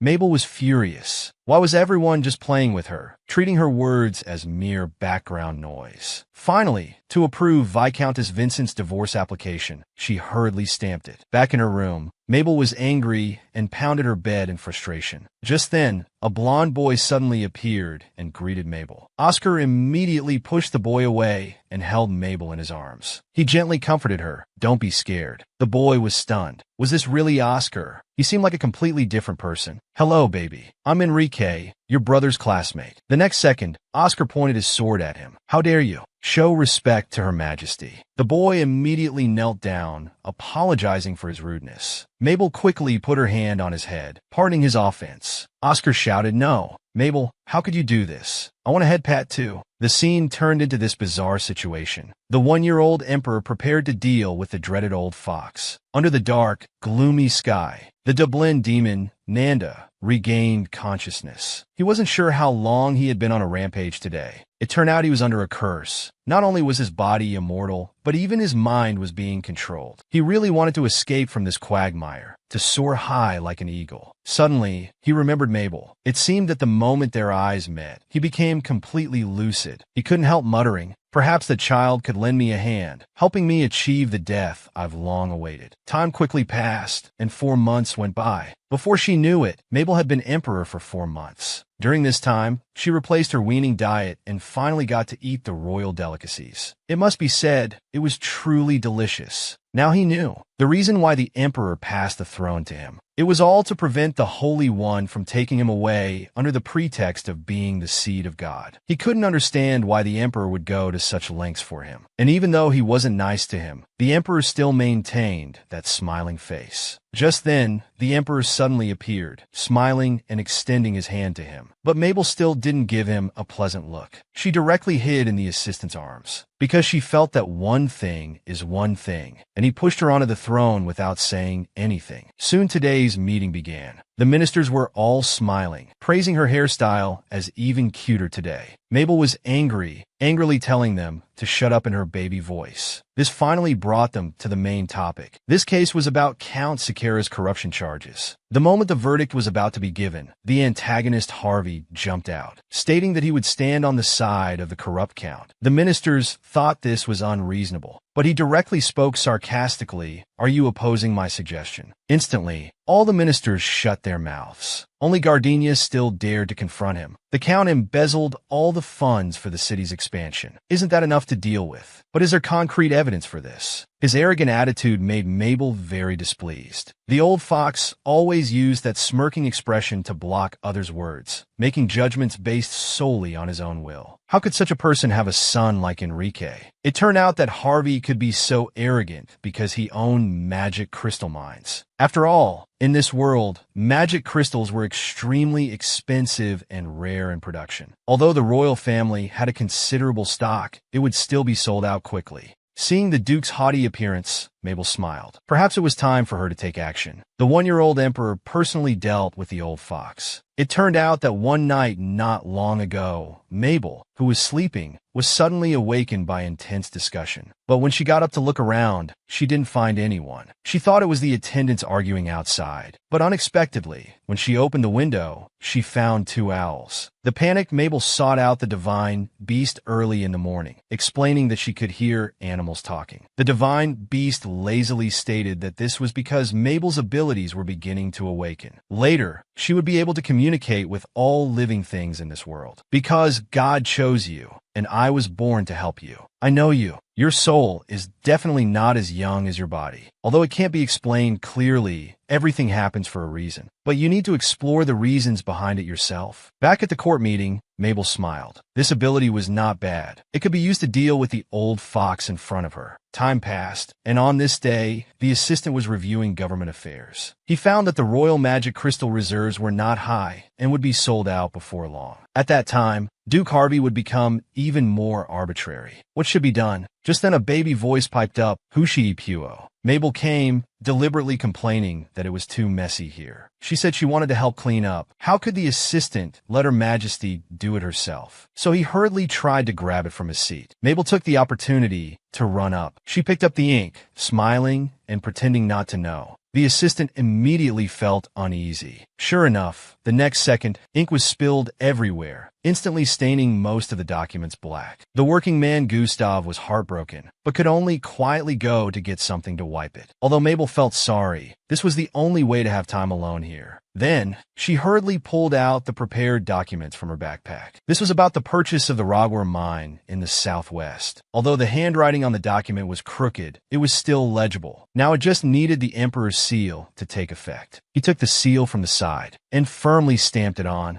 Just then, the emperor suddenly appeared, happily asking Mabel if she had come specifically to see him. But his daughter said she came to see the assistant. The emperor immediately felt jealous. A demotion was definitely in order. At that moment, the assistant had just brought Mabel's rabbit doll. The sight of the two getting along so well made the emperor even more upset. Seeing that things were about to get out of control, Mabel hurriedly offered her doll as a gift. Her old father's heart melted on the spot. After all, this was the first gift from his precious daughter. The two of them took the opportunity to slip away from this troublesome place. Many people want to see little Princess Mabel. Look for this app. After opening it, enter Path of the Beloved. Look for the first one. Click to watch. The 1-year-old emperor used just one move to easily solve a major problem for the royal family. Just now, Mabel had planned to put her prepared mind acquisition document into the daily approval files. When the assistant saw it, he was completely shocked, because the Rodwar mine in the southwest was known for its poor quality iron ore. So the acquisition was clearly not a wise move. But the document clearly stated that there was a high possibility of magic crystal deposits. So even though the handwriting was very poor, because it had the royal seal, he still executed it according to the document. This move seemed very absurd even to the miners who were ordered to excavate. But when they took action, they discovered a large amount of high-quality magic crystals. Soon after, this news reached Mabel's ears through a guinea pig. Thank you, little guinea pig. Now the royal family's magic crystal reserves were very abundant, no longer constrained by Harvey. Mabel couldn't wait to see the old fox's ugly expression. Finally, on the day of the regular meeting, Mabel got up early to get ready, planning to eat a bit more before going to watch the show. But unexpectedly, she encountered Enrique, who had been waiting for a long time. The boy's innocent smile made Mabel feel guilty. After all, he was the old fox's son. Afterwards, they ate desserts together in the garden. Mabel ate everything in one go. The thoughtful Enrique quickly pushed his portion over. Only then did Mabel notice the swelling on his face. But the boy lied, saying it was from an insect sting. Mabel knew very well that these were marks left after being beaten. After all, it was the same in her previous life. She hoped she was just guessing wrong. Soon the regular meeting officially began. This time, it was again a discussion on Count Sakara's corruption case. The difference was that Harvey no longer opposed, but agreed to severe punishment. Mabel was extremely happy, but strangely, the old fox wasn't anxious about this, but instead smiled at her. After the meeting, the emperor finally remembered about the mine. The assistant then brought out that approved document. Looking at such poor handwriting and the audacious purchase, the emperor immediately frowned. Who exactly was helping the royal family? Who had been to the office that day? Apart from the maid responsible for cleaning, there was no one else. Oh right, your majesty came once. The emperor laughed on the spot. So, neither of them thought of Mabel at all. After all, what could a 1-year-old child understand? Then let's focus the investigation on the maid. After arranging everything, the emperor went to his daughter's bedroom. Looking at her sleeping face, he felt both happy and worried. So young, yet having to attend the fire ceremony. Before leaving, he placed a kiss on his daughter's forehead, hoping she would have sweet dreams, and smile happily when she sees her dad tomorrow. The 1-year-old emperor was actually being courted by a group of little kids. The tyrant father emperor was very angry. Just now, Mabel had schemed to take down the old fox Duke Harvey, but then the old fox sent a letter. The assistant opened it with great confusion. It clearly stated that he hoped His Majesty would grant a marriage between Mabel and his son, Enrique. This angered the assistant so much that he cursed out loud. Upon learning this, the tyrant immediately tore up the letter and threw it into the fireplace. Though smiling, he looked quite terrifying. This news quickly spread throughout the empire, and all the noble families were gritting their teeth, because Mabel was also their ideal daughter-in-law. Now that Harvey had made his move, they naturally wouldn't sit idly by.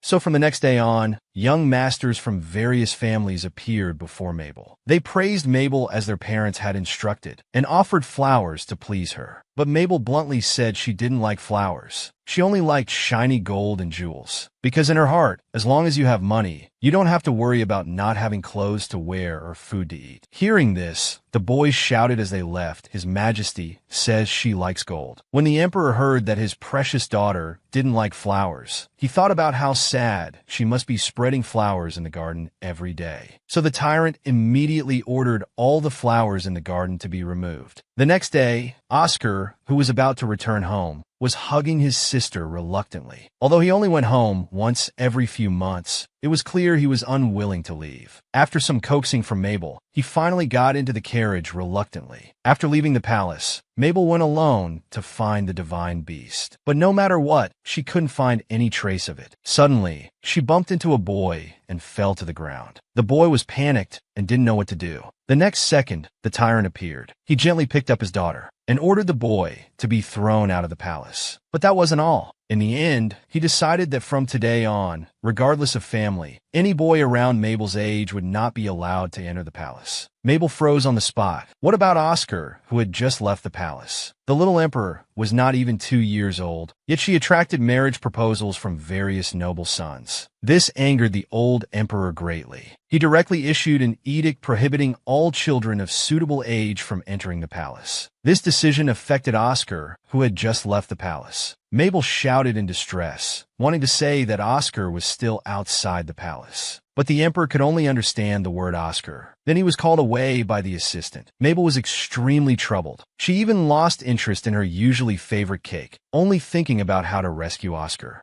Perhaps she could go and pick him up herself, but without guards, she couldn't even get near the palace gates. At this moment, Lysandra's image appeared in her mind. She really didn't want to ask this person for help, but for Oscar's sake, she called out to him. The man calmly asked Mabel what she needed, while inwardly he was overjoyed. Meanwhile, Oscar returned to the Duke's mansion. Led by the head maid, he arrived at the dining room. He saw his mother, whom he hadn't seen for a long time. But as soon as Duke Norban saw his son, he asked how his recent training was going. Upon hearing that he had been practicing diligently, his voice immediately rose. Diligence alone is not enough. After giving up the throne, didn't you decide to become His Majesty's knight? So you must make yourself more perfect, more invincible. Remember my words. Oscar didn't dare to say much, only softly acknowledging. He had originally hoped that since he was no longer the heir to the throne, his mother's attitude might change. Unexpectedly, she still maintained the attitude of a strict teacher. He didn't stay long and directly got into the carriage to return to the palace. Just this morning, without seeing Mabel, he had already started to miss her. But when he arrived at the palace gates, he was stopped by the guards who apologized. "Your Highness, we are executing the Emperor's orders." Oscar wondered, could it be that father had ordered to prohibit him from entering the palace? That doesn't make sense. The Emperor ordered that anyone of similar age to His Majesty, regardless of family, is not allowed to enter. Oscar suddenly understood and highly approved of his father's decision. After all, Mabel was too adorable, but he had been caught up in this. "I will obey the order. Please send someone to inform the Emperor." Just then, Mabel's voice came from not far away. Oscar couldn't believe it and pinched his cheek. His sister had come out specially to meet him. Mabel was seen running towards them, grabbing Oscar's hand and running back. Oscar was completely touched, but the oblivious guards still stopped them, saying they needed to report to the Emperor first. Mabel was furious. She was about to explode. The little Emperor put on airs for the first time, and it was for her half-brother. Just now, Mabel had personally gone out to meet Oscar, but was stopped by the oblivious guards. They said they needed to consult the Emperor before letting them pass. Mabel was furious. She declared that she was the Emperor. Why did they need to wait? "You should listen to my orders, not the Emperor's." Unfortunately, the guards couldn't understand. This made Mabel angrily shout, "Go away." But they remained unmoved. Lysandra was amused by her cuteness. He quietly approached and whispered a reminder, stating he would report to the Emperor. The three finally returned to the palace smoothly. Oscar sincerely expressed his gratitude. Mabel, embarrassed, didn't turn back and just walked ahead with her head down. Oscar smiled. His sister was truly adorable. No wonder he had missed her so much on the way. "By the way, what's going on with you and Uncle? Usually when Uncle approaches you, don't you cry? How come you came together today?" Mabel stomped her foot angrily, remembering what had just happened. Lysandra, on the other hand, was laughing heartily. It turned out that a few hours ago, Mabel had asked him to bring Oscar into the palace, but he deliberately pretended to be very troubled, saying he was just a powerless little advisor. Then he asked Mabel to agree to one request. That was to give him the cake on the table and then he would try his best to do it. To think there was someone so shameless as to compete with a child for food. As you said, if Oscar couldn't come in, he would have to return to the Duke's mansion. Moreover, Oscar is particularly afraid of my sister. It's really pitiful. Mabel thought for only 0.01 seconds. She still decided to make the painful sacrifice. She quickly forked up the cake and put it into Lysander's mouth. The man, having gotten what he wanted, still acted coy, saying he only wanted the cake but didn't expect His Majesty to personally feed him. How gentle and considerate. Back to the present, Lysandra couldn't control his laughter. In the blink of an eye, he was suspended by the Emperor, replaced by two burly men. Mabel was gloating 1 second, but the next second, she started to miss him, because these two were following too closely. Just then, she encountered the old fox, Duke Xavier, who came to confront her. The guards sensed a threat. They immediately stood in between. The old fox saw this, and sarcastically said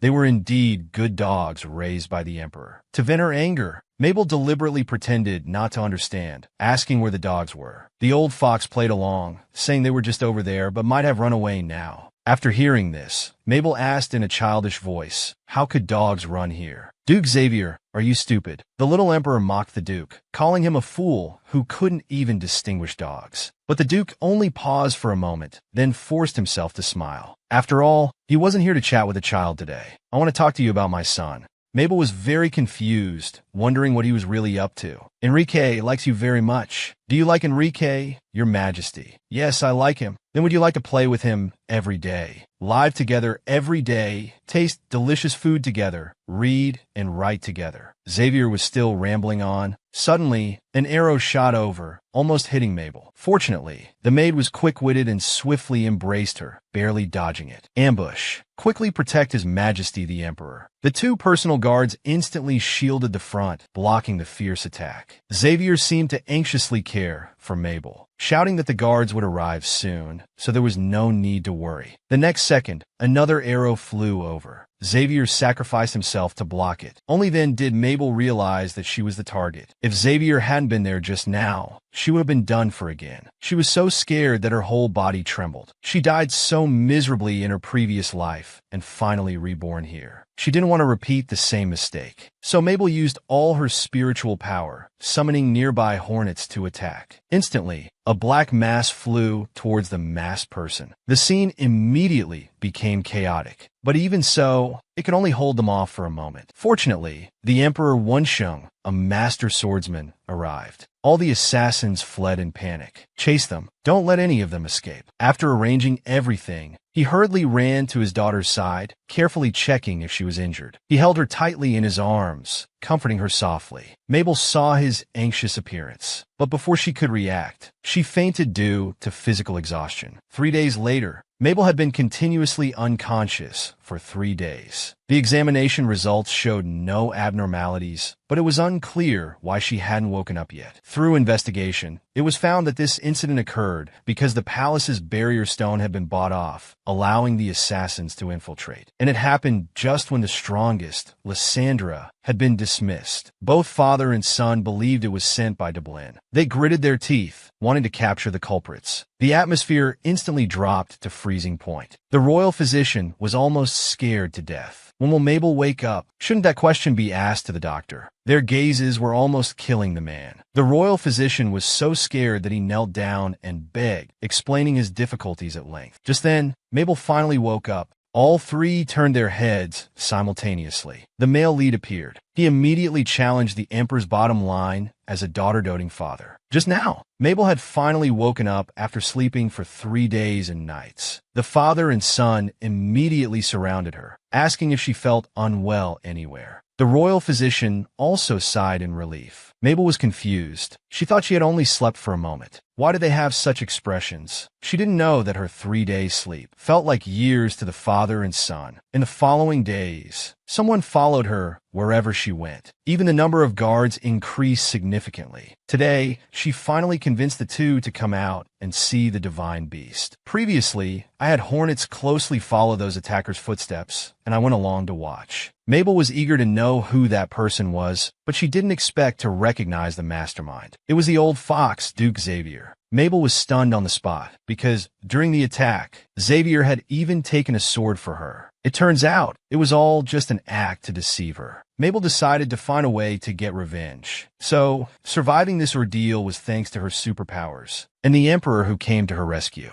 She didn't know when the next danger would come. So before that, she needed to train well to protect herself. She must become stronger, until she could use this ability at will. Time quickly entered winter. Mabel often stayed with the animals, so her ability had improved. She gently extended her hand, using her spiritual power, and grass quickly grew from the ground. The small animals ate happily, but this was far from enough. To become stronger, she needed more time to accumulate power. Mabel was very anxious. Only by becoming powerful quickly could she punish Xavier. Suddenly, there was a commotion in the distance. Soldiers shouted that there was an attack. Mabel's heart suddenly sank. Was it aimed at her again? At this moment, Lysandra rushed over in a hurry. He said Dublin's demon was attacking the Imperial City, and they needed to go to a safe place quickly. Mabel was sent to the palace. After learning that the Emperor himself went to fight, she couldn't help but recall the boy's miserable state last time. Would he die directly this time? Meanwhile, the Emperor who came to fight was already confused, because Dublin's demon not only didn't harm any of their soldiers, but even annihilated all the Dublin forces they brought. Is this Belen's trick? Why are you doing this? Because they interfered with my purpose for coming here. The old Emperor became more confused, but the boy said, "Bring your daughter, the Emperor, to me." He was known as the most terrifying demon on the battlefield, yet he knelt before the one-year-old Emperor, begging to be taken in. Just now, Dublin's demon had eliminated all the soldiers they brought and demanded the Emperor to bring the current Emperor Mabel. The cold tone and unreasonable demand instantly angered the man. Everyone present was shocked by this development. Clearly, a fierce battle was about to begin. The Emperor, a master swordsman, initiated the attack first. But clearly, ordinary sword energy attacks had no effect whatsoever. Just as he decided to use his unique skill, Mabel suddenly appeared, shouting to stop. "Stop it, don't fight anymore." The Emperor panicked. How did his precious daughter end up here? The boy also stopped his movements, staring at Mabel for a long time. This further confirmed his guess. The closer to Amano, the more clear-headed the Imperial City became. And now he was in a completely lucid state. It was indeed related to this little Emperor. Mabel felt a bit scared being stared at, but she thought the boy would remember her. So she mustered up courage to greet him and introduce herself. But unexpectedly, the boy not only remained expressionless, he even walked directly towards her. The Emperor panicked completely, shouting for Mabel to hide behind him. Even Lysandra hurriedly stepped forward to warn him. The two grown men stood between them like this. Mabel was very nervous, silently praying he wouldn't come closer, or he'd be severely injured like last time. But to everyone's surprise, he knelt directly before Mabel. "I will defect to Amano. I want to become your subordinate. Please accept me." The Emperor was so angry his sword energy flared. He looked ready to tear the boy apart on the spot. But Mabel suddenly stepped forward, accepting the boy's request first. Originally,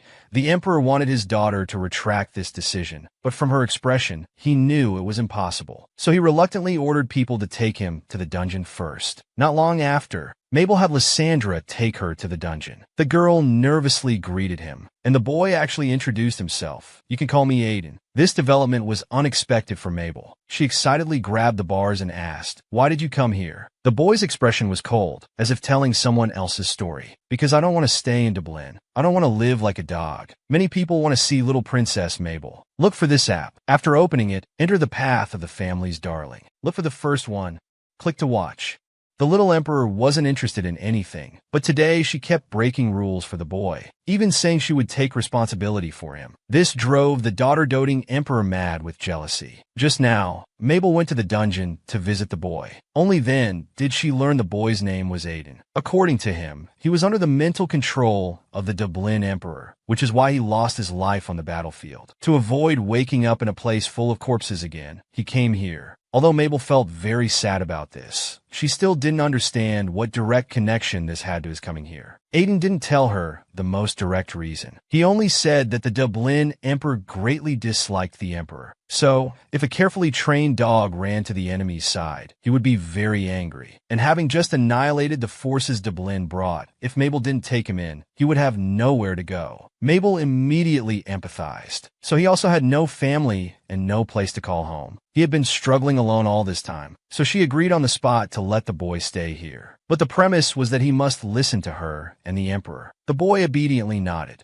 Only then did Mabel breathe a sigh of relief. She turned and asked Lysandra to remove his shackles, saying it looked painful to be tied up like that. But clearly this wasn't allowed. After all, the boy was far too dangerous. Mabel sincerely apologized to Aiden and promised to help him remove the shackles immediately. However, the next second the boy exerted a little force, and the shackles instantly became many pieces. Now you feel better looking at this, right? Mabel was dumbfounded. So he was really just tied up? If he wanted, he could free himself at any time. Just as the two were about to leave, Mabel took out a basket and handed it to him. After returning, Mabel kept thinking about Nanhai, wondering how he was doing in the dungeon. But it was obviously impossible to learn anything from the Emperor or Lysandra. So she secretly opened the window and, using lots of cheese as a bribe, asked the mice for help. I want you to help me check on a child. He's locked in the lowest level of the dungeon. See who he's met, what he's said, or if he's been punished in any way. Just as she sent the mice away, muttering to herself, worrying about the boy, the Emperor had already come up behind her. The guilty Mabel was startled. Someone said you went to the dungeon. Why have you been doing dangerous things since last time? If that guy goes berserk, he could hurt you. Unlike his usual joking manner, the Emperor was very serious today. But Mabel, remembering her promise to the boy, still firmly refused. I made a promise with Aiden, so I'll be responsible for him. The Emperor was instantly devastated. His heart ached uncontrollably.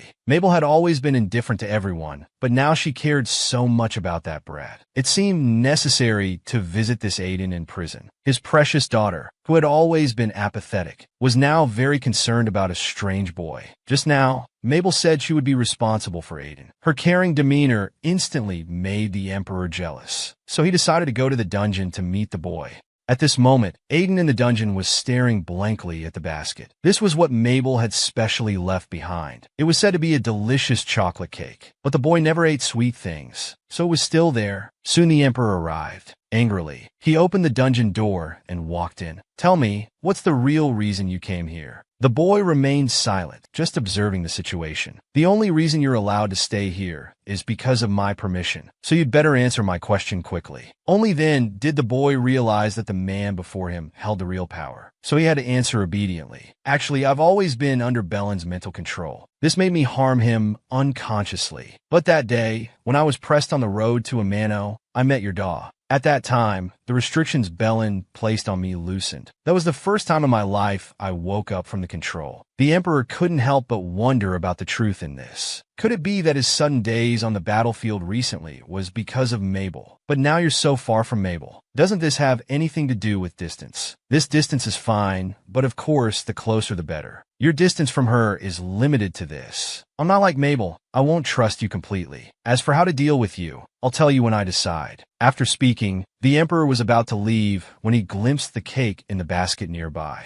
This was his precious daughter's favorite dessert, the chocolate cake. She could only eat a small piece of each day. She actually gave it to this guy. He was so angry, he almost forced the boy to eat it all. Meanwhile, Mabel was lying in the snow, deeply troubled. In 2 more months, it would be a full year since becoming emperor. During this time, he deliberately acted unreasonably to make people dislike him. But the Emperor Emeritus still loved him, as always. He would lie down during meetings, disregarding his image. The ministers even saw this as a sign of trust. How to successfully abdicate troubled him greatly. So far, the only thing he had achieved was rescuing Aiden from prison. Although his residence was far from his own palace, it was still in the best street. Time passed quickly. 2 months went by. Mabel, under the careful grooming of her nurse, became even more adorable. Now she was full of confidence. After all, this year she could not only walk by herself, but also express her true wishes. So this time, she would definitely succeed in abdicating, setting off towards the path of abdication. To successfully abdicate, the young emperor deliberately acted coy and disrespectful, but the reaction of everyone present was jaw-dropping. Today was Mabel's second birthday celebration. Dressed elegantly and exquisitely, she walked towards the throne under everyone's gaze. All heads were raised. At Mabel's command, the ceremony officially began. Next, please present the gifts prepared for Her Majesty. First was a magic crystal made from the core of a rare beast from the south. Next was the fur of a fierce wolf king from the north. All were extremely precious items, but Mabel maintained a cold, disdainful attitude throughout. The ministers were terrified, as Her Majesty's behavior clearly showed dissatisfaction. The advisor also noticed something was wrong, so he hurriedly looked for something impressive. When he discovered Marquis Gardenia's gift, his eyes instantly lit up. The Gardenia family's gift to Her Majesty was the ownership of all buildings on the central street of the capital. Mabel was completely stunned. This was hardly a gift for a child, but she maintained her composure, as this time she needed to appear arrogant and disrespectful to be disliked. She angrily stated it was too little and demanded more gifts. Her grandfather stepped forward to ask if she found the gifts too insignificant. Mabel verbally agreed, but felt very guilty inside. However, for the sake of her abdication plan, she had to upset her grandfather a bit. Marquis Gardenia's face instantly turned red. He was clearly displeased. But the next second, he shouted loudly, "I knew this would happen. Just one building is indeed shameful, not only for you, but for me as well. I originally wanted to give you the entire commercial district, but the advisor misheard. I should have transferred them all to your name earlier." Mabel was completely dumbfounded. Her grandfather even knelt down before her. "This was really too much. It's all my fault for not preparing adequately, ruining your reputation. Then I'll give you the Gardenia Chamber of Commerce as well, though it might still be insignificant." Upon hearing this, everyone became nervous and started apologizing to Mabel. They offered up their most precious possessions. Mabel frantically looked to the Emperor Emeritus for help, but the Emperor Emeritus misunderstood, proudly stating that his gift was definitely the best. But when Mabel opened it, she found it was the deed transferring ownership of the entire kingdom of Ophi. Mabel immediately clenched her fists in anger. She couldn't believe that even going this far hadn't caused dissatisfaction or disappointment. Just then, Oscar entered the room. He smiled and wished her a happy birthday, and put a jeweled bracelet on her wrist. It was clearly part of a set with last year's necklace, and amazingly it could change size to fit the wrist. Additionally, he brought a gift and a letter from Enrique. The words in the letter were heartfelt, and the gift was Mabel's favorite, chocolates from that hard-to-book store. Mabel smiled with satisfaction, because these two items were the true birthday gifts she received today. The young emperor, in order to successfully abdicate, deliberately acted very disrespectful. However, even this girl-obsessed maniac could only see that his daughter didn't like this year's birthday gifts. Despite this, he still believed his gift was the grandest and was planning which country he should give her next time. Just then, he caught sight of something glowing nearby.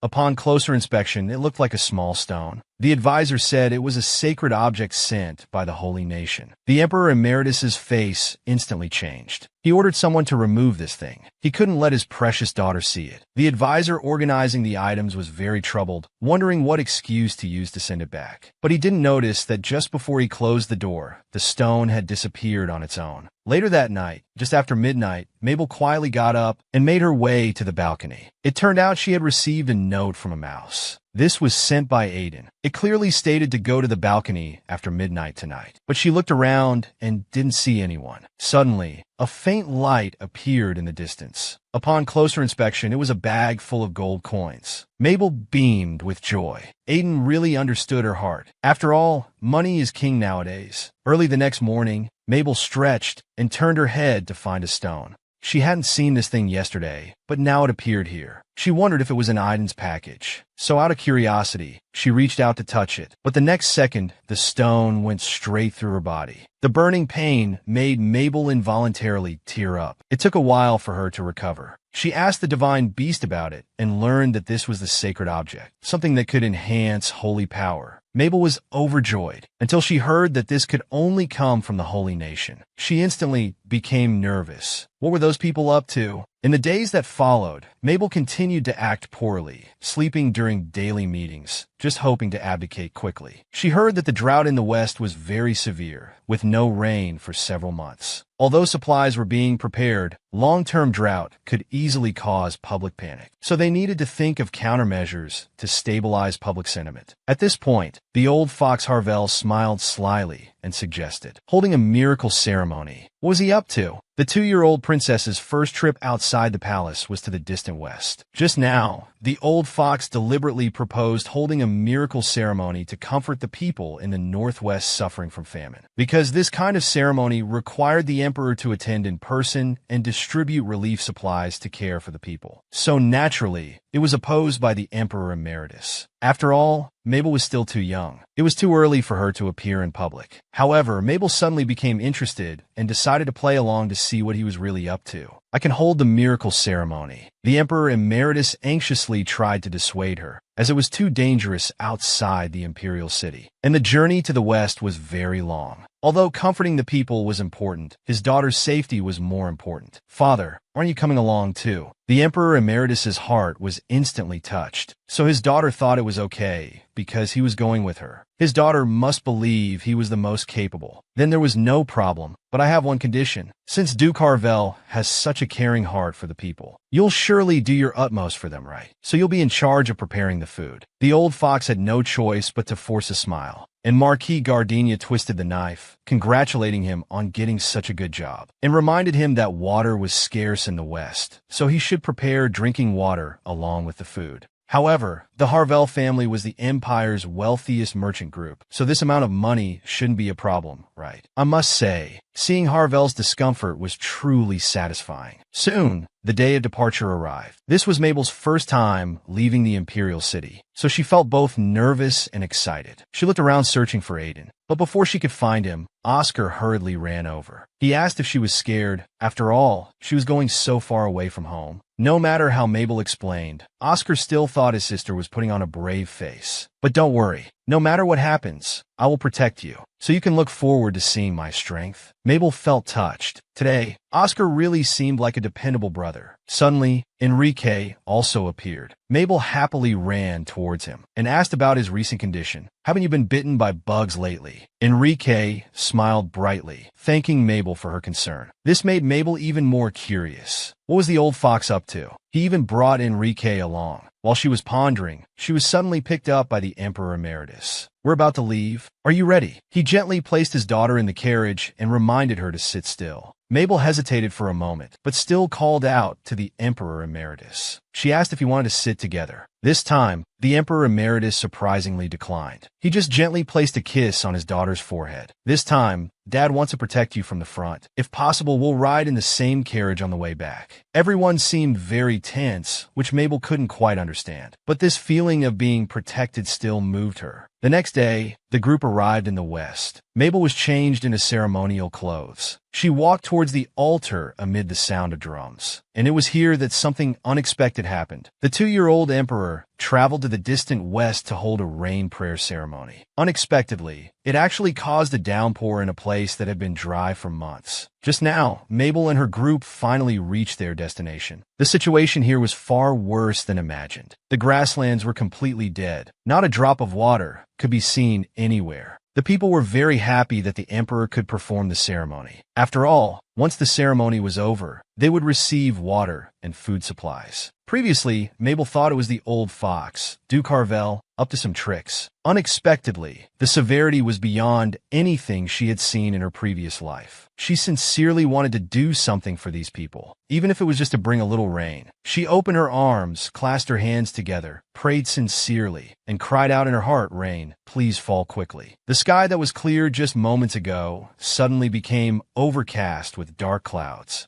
It actually started pouring rain. All the people were overjoyed. This rain, months late, was truly a blessing from the gods. Mabel was also very happy. She didn't expect it to actually work. The attentive Emperor Emeritus quickly draped his clothes over his daughter, afraid she might catch a cold in the rain, not caring at all that he was already soaked through. Suddenly, the crowd began to stir. It's a miracle created by Her Majesty. The gods heard Her Majesty's prayers and sent down the rain. Mabel shook her head vigorously. If all this was attributed to herself, then the abdication would be even less likely. So she shamelessly shouted, "Father Emperor is amazing. It really rained. It was Father Emperor who made it rain, right? Because Father Emperor is a sword expert." Public opinion instantly shifted, and everyone began cheering, "Long live the Emperor Emeritus." And the rain prayer ceremony came to a perfect end. Harvel was trembling with anger, because he had proposed that the rain prayer was just a pretext. Long ago, the empire was in trouble due to a rare drought. It was only with the financial aid from the Harvel family that they overcame the crisis. It was also then that the Harvel family, as nouveau riche, obtained their title and honor. He had hoped to do it again, to elevate the family status and embarrass the royal family. He didn't expect it to backfire. This was too bizarre. Even with a large amount of high-purity magic crystals, it wouldn't be possible to make it rain for so long. This was definitely not something humans could do. Just then, Enrique walked in. Harvel asked with a dark face, "How's the task I assigned you?" "Father, I really don't want to do this." "Enough, you useless thing. You can't even handle such a small child. I don't want to see you. Get out of my sight." The heartbroken Enrique stood dejectedly in the rain, lost in thought. At this time, Mabel had already collapsed in bed, as the rain had drained all her holy power. Suddenly, the Emperor Emeritus told her with a smile, "We can go home now." Home? Oh yes, our home. Mabel's face instantly turned red. In her previous life, she had envied her friends who had their own homes and families waiting for them to return. But the word home had never belonged to her. Now everything was different. "My precious daughter must be exhausted. When we get back to the imperial city, we'll eat all the precious herbs from the continent." Mabel sat up gently. She mumbled softly that she didn't like those things, but the undisguised smile on her face betrayed her true feelings. Want to see Princess Mabel? Look for this app, open it, and enter Path of the Beloved. Click on the first one to watch. The young emperor had faced 2 assassination attempts in just 1 month. The Northwestern ceremony ended successfully. After a brief rest, the group officially set out on their journey back to the palace. By now, Mabel had been moved by the Emperor Emeritus, unconsciously growing fond of this feeling of unconditional acceptance. Oscar, seeing his sister lost in thought she was unhappy. He suddenly felt sad. "Is it because I replaced Father Emperor in the carriage? But I was also worried about you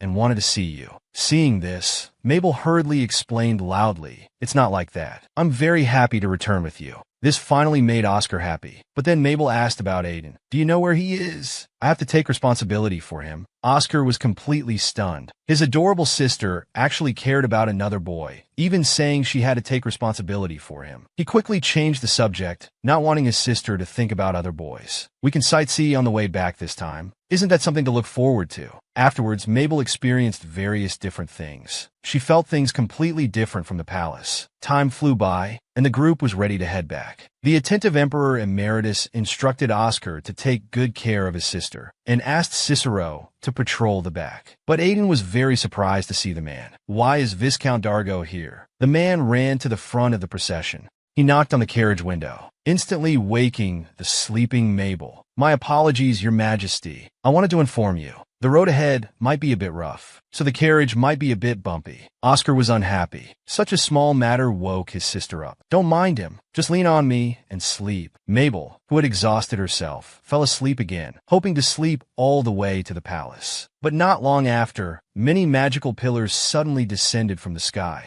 The horses were startled and reared up. The scene instantly became chaotic. Then suddenly, a sharp sword pierced the carriage from behind. Luckily, Mabel dodged it nimbly. Seeing this, Oscar was about to draw his sword and go out to fight, but Mabel grabbed him. After some persuasion, they all left the carriage together. However, the situation outside was very dire. It was understood that there were at least 3 master-level magicians. Our people couldn't resist at all. Just then, many flaming swordsmen suddenly shot down from the sky. Mabel glared at them angrily. Instantly, all the swords disappeared without a trace. Everyone thought it was MNO's magicians blocking the attack. But the real hand behind it, Mabel, was tightly holding her brother's hand. She was determined that this time, she would protect him. The young emperor was attacked again on his way back to the palace. To protect those around him, he quietly used his spiritual power to defend against the flaming arrows in the air. Just then, Cicero came running over in a hurry. He claimed to know where the Emperor Emeritus was and wanted to cover them as they went to regroup. Saying this, he walked towards the depths of the forest. Suddenly, the enemy's attack came again, as if they knew their movements. Oscar quickly stood in front of his sister, blocking all the attacks. And Mabel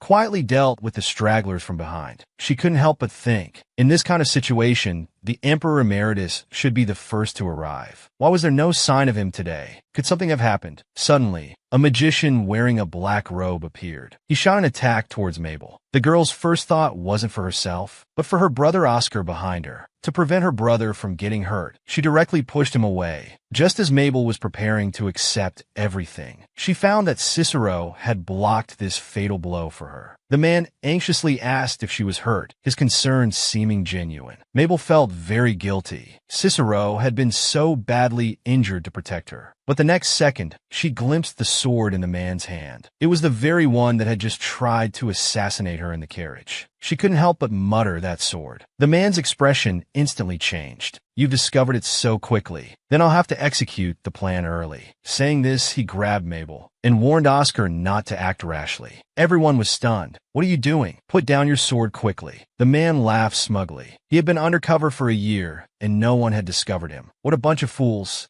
Quickly release Mabel, or my father Emperor won't let you off. The man laughed even more uncontrollably. You think the Emperor Emeritus has any way to save you? He's now under our Lord's self-created paralysis magic. He's probably not feeling too good. He can't move at all. He's being taught a lesson by my subordinates. Let's go to the Emperor Emeritus now. Let's see how he looks when he can't move. And while we're at it, let's eliminate the little emperor he loves so much in front of him. That'll be even more interesting. Mabel couldn't believe these words. She believed her father emperor would be fine. The urgent matter now was to quickly free herself, to protect everyone, including her father emperor. So she released her magic power, summoning all the flying insects in the mountains, and controlling tree roots to break through the ground. All attacks were directed at the man. Mabel took this opportunity to quickly escape, but she was still caught at the critical moment. The man angrily raised the sword in his hand, slashing straight at Mabel. Many people want to see Princess Mabel. Look for this app. After opening, enter Path of the Beloved. Click on the first one to watch. The 2-year-old emperor was captured by the villain. He was about to be stabbed in public. At this critical moment, the long-absent Emperor Emeritus suddenly appeared. He took this fatal blow for him. The man was clearly seriously injured himself, but still smiled and asked if his daughter was all right. Dad's here. Dad promised to protect you.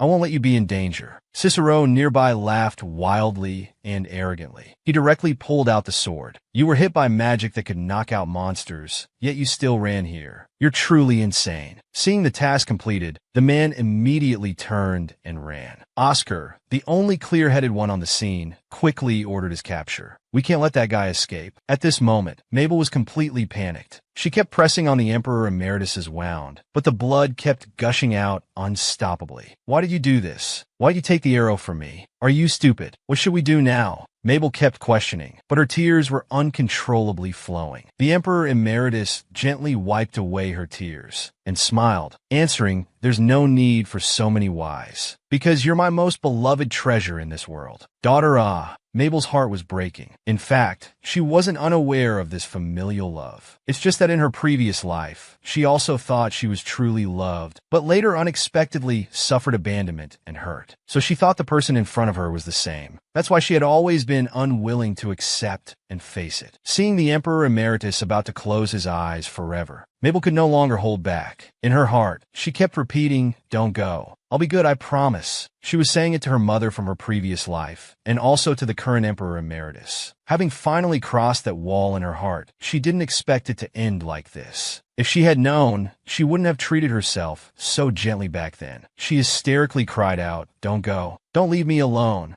Instantly, a golden pillar of light appeared in the depths of the forest, shooting straight into the sky. Then, like raindrops, tiny specks of light fell. All the soldiers felt an unprecedented warmth, and the wound on the Emperor Emeritus's chest miraculously healed. He also regained consciousness immediately. Seeing his daughter, crying her eyes out, the old father's heart was breaking. He hurriedly asked if she was hurt. However, the next second, Mabel fainted. Many people want to see Princess Mabel. Look for this app. After opening, enter Path of the Beloved. Look for the first one. Click to watch. The young emperor was ambushed on his way back to the palace. To protect him, the Emperor Emeritus was stabbed in the heart. The anguished Mabel accidentally unleashed her magical power. She unexpectedly healed her father, who loved her dearly. Where was the male lead when the young emperor was in danger? It turns out that before the sudden attack, Aiden had recognized Viscount Darlow. The man was a confidant of the Dublin Emperor. He had clearly fabricated his identity to infiltrate Eamon. Originally, he wasn't interested in the grudges between the two countries, but he wouldn't allow Mabel's safety to be threatened. So Aiden immediately informed Lysandra, who was nearby, about this matter. But before the man could understand the situation, sounds of an ambush came from the front. Seeing the chaos outside, Aiden knew that Dublin had made thorough preparations this time. Lysandra shouted at the boy, "You're still under surveillance. You can't act alone." But the next second, the enemy's Grand Mage launched an attack on him. Instantly, everyone was immobilized. Some even fainted on the spot. The attacker didn't linger and immediately retreated. So Dublin's target was the young Emperor Mabel. The boy feared for his life. After all, Mabel was the only one who could remove the Dublin Emperor's restriction on him. He moved quickly, observing the situation, and searching for Mabel's figure at the same time. Suddenly, he heard soldiers chasing Cicero in the distance. The moment he saw Viscount Darlow, Aiden lunged straight at the man.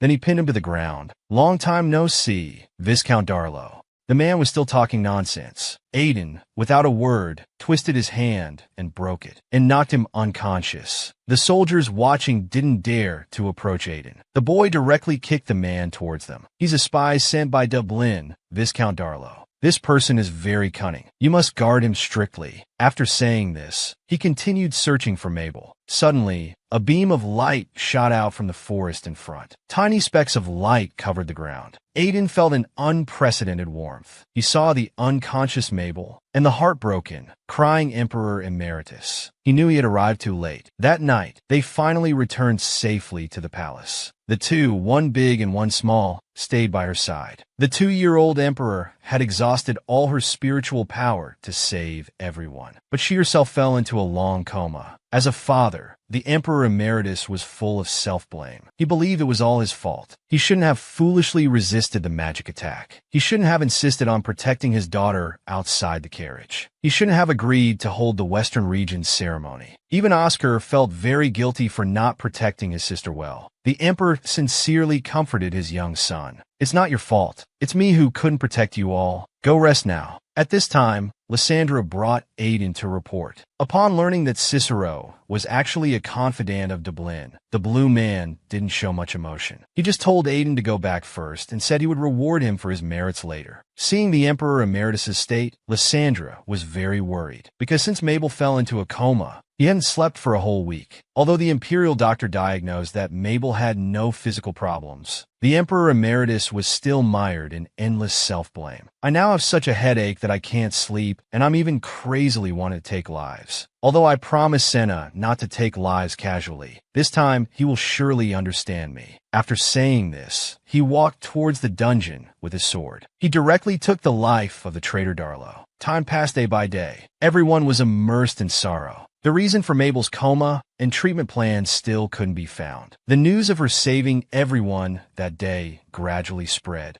Now everyone in the Empire knew about it. It directly confirmed the prophecy of the seed of God. Soon a month passed. Mabel still showed no signs of waking up. Obviously, now there was no other way but to seek help from the Holy Nation. If this continues, not only will His Majesty have problems, but you will also be in trouble. So please make a decision quickly, even if it's for the Emperor you love so much. The Emperor Emeritus finally made up his mind. He asked the assistant to bring paper and pen. At this moment, Mabel was still trapped in her dream. In her childhood, no matter how hard she tried, she couldn't gain her parents' love. In the end, she was even abandoned to live alone. Every day, she could only grit her teeth and persist, but still couldn't cope with life's pressures. Poverty, cold, and hunger surged towards her endlessly until they overwhelmed her. Whenever she felt deeply painful, she always hoped for a place to shelter from wind and rain. To protect herself, she sealed off her heart, but still hoped someone would break through and give her warmth. Suddenly, the Emperor Emeritus's figure appeared, with his unique embrace, unwavering protection. In the end, even willing to pay the price of his life. All these things were so touching. Once, because she had never enjoyed being loved, she always guessed wildly. Now Mabel was certain that the Emperor Emeritus truly loved her. She muttered to herself, "Although it's a bit late, can I still call you Dad?" In a daze, Mabel reached out her hand and called out Dad. The Emperor Emeritus, who had aged several years, could hardly believe it. Trembling, he embraced his daughter, afraid that it was all just a dream. Many people want to see Little Princess Mabel. Recognize this app. After opening it, enter the path of the beloved. Look for the first one. Click to watch. The little emperor who had slept for over a month finally woke up. One dad pulled the Emperor Emeritus back from the brink of collapse. The reason this title had such a great impact was because Mabel had only called him Father Emperor before. She never called him Dad. Therefore, he doubted if he hadn't done well enough, unable to make his daughter trust him enough, so she remained so distant from him. Now he finally heard what he wished for. It felt like a dream, so he could only hug her tighter and tighter to confirm that all this was really happening. Soon, the news of Mabel's awakening spread throughout the palace. Everyone was very happy. Oscar was no exception. He had thousands of questions he wanted to ask. He wanted to check on his sister's health condition as soon as possible, but he felt he didn't have the right to do so. He had said he would become a knight, but when it mattered most, he couldn't protect anyone. Meanwhile, Mabel was observing her own changes. Only now did she truly accept her new life as Mabel. She vowed never to ignore her family's genuine love for her again. Just then, the Emperor Emeritus entered the room. Smiling, he picked up his daughter. He told her that he had found sweet medicine, and she would recover after taking it for a while. Mabel knew her father must have put in a lot of effort for her, so she loudly expressed how much she loved her old father. Overjoyed, he told his daughter she could have anything she wanted. Although the girl truly felt her father's loving heart, she hugged him tighter and said, "Thank you for taking care of me. Silly child, this is what I should do." Then Mabel remembered her brother, whom she hadn't seen for a long time. "Where is Oscar? Is he at the Duke's house?" The Emperor Emeritus calmly replied, "He's been practicing swordsmanship in the palace every day. He seems to have a lot on his mind." Mabel was very worried and decided to go see him herself. Her brother woke up. He was actually overjoyed, but was too immersed in guilt to visit her. Unaware of this, Mabel decided to approach him proactively. Before reaching the training ground, she heard the sound of sword swings. She turned and said she wanted to get closer to see. Lysandra agreed with a smile, and just as Mabel was about to leave, he called out to her, "It's so good that you've woken up. I'm truly happy to be able to stand behind you and protect you again." As Mabel was feeling deeply moved, Lysandra timidly said, "You must be careful not to fall. After all, our Majesty is small and round." Mabel, feeling teased, huffed, and decided to settle the score with him later. Finally, the girl saw her long-missed brother. She happily ran towards him. But the moment Oscar saw his sister, he dropped his sword and turned to run away. Mabel anxiously shouted and chased after him, but she fell because she was running too fast. She lay on the ground. As expected, Oscar came back worriedly to check her injuries. After confirming his sister wasn't hurt, he quickly said a few words and was about to leave again. Mabel suddenly grabbed his hand. She asked sadly, "Why are you avoiding me? Do you dislike me? Are you tired of me?" Oscar lowered his head dejectedly. "You're my only sister. How could I possibly dislike you?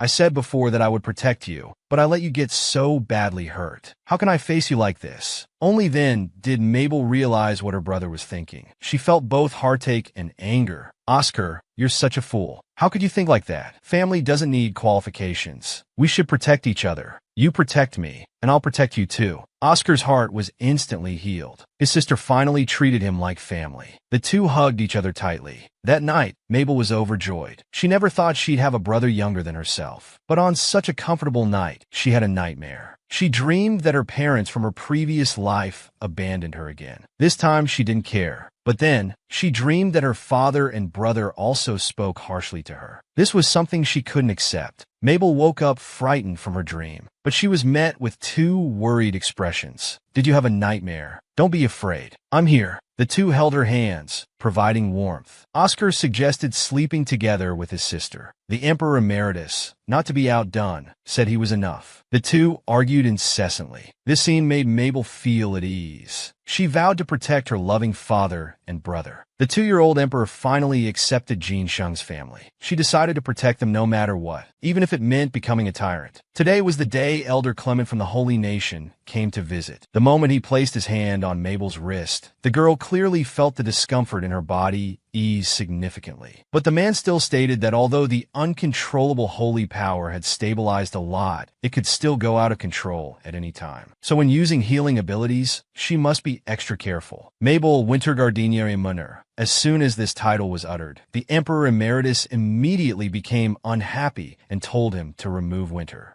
But the man cunningly said that since he helped Mabel recover, they should acknowledge the surname of God's seed. Mabel finally understood. Indeed, the holy nation wouldn't help her for nothing. But all these consequences were due to the holy object sent by the holy nation that activated her holy fate, leading to this uncontrollable state. So all of this seemed more like a well-planned conspiracy. Is God's seed that good? Seeing Mabel ask this, the Emperor Emeritus became anxious. But Mabel secretly made a gesture of promotion towards him. The man excitedly explained that God's seed status was second only to God, the most special existence. Mabel smiled lightly, having found a solution. She had learned from a book that there was something only the God King could possess, representing the highest authority of the holy nation. So she mischievously asked, you know about Yerem, right? If that's the case, it should belong to me. So give me Yerem. Instantly, everyone was stunned. Clement was especially dumbfounded. No matter how he tried to persuade, he couldn't succeed. Clearly, without handing over the holy object, there would be no additional surname. Clement frantically explained that it belonged to the holy nation's king, and he couldn't decide. After saying this, he quickly left. The Emperor Emeritus proudly picked up his daughter, having solved this problem in just a few moves. Mabel was determined to resolve all these unfavorable factors today, but she needed a helper, so she asked for assistance. The Emperor Emeritus agreed without hesitation, but unexpectedly, Mabel said she wanted Aiden to be her night guard. The Emperor Emeritus was instantly stunned. He immediately refused, citing that Dublin's demon was very dangerous. But Mabel insisted, mentioning how Aiden caught the spy Cicero. Dad, didn't you say you'd fulfill whatever I wanted? Are you going back on your word now? Such a pitiful look made it hard for the Emperor Emeritus to refuse. He could only force a smile and agree. The only condition was that they couldn't leave Lysandra's sight. From then on, the two became inseparable. To completely overthrow Dublin, the mastermind behind this, Mabel extended an invitation to Aiden. You want to get revenge on Bevan too, right? Let's do it together. The boy immediately knelt on one knee to express his loyalty. You can order me to do anything. Watching the girl's retreating figure,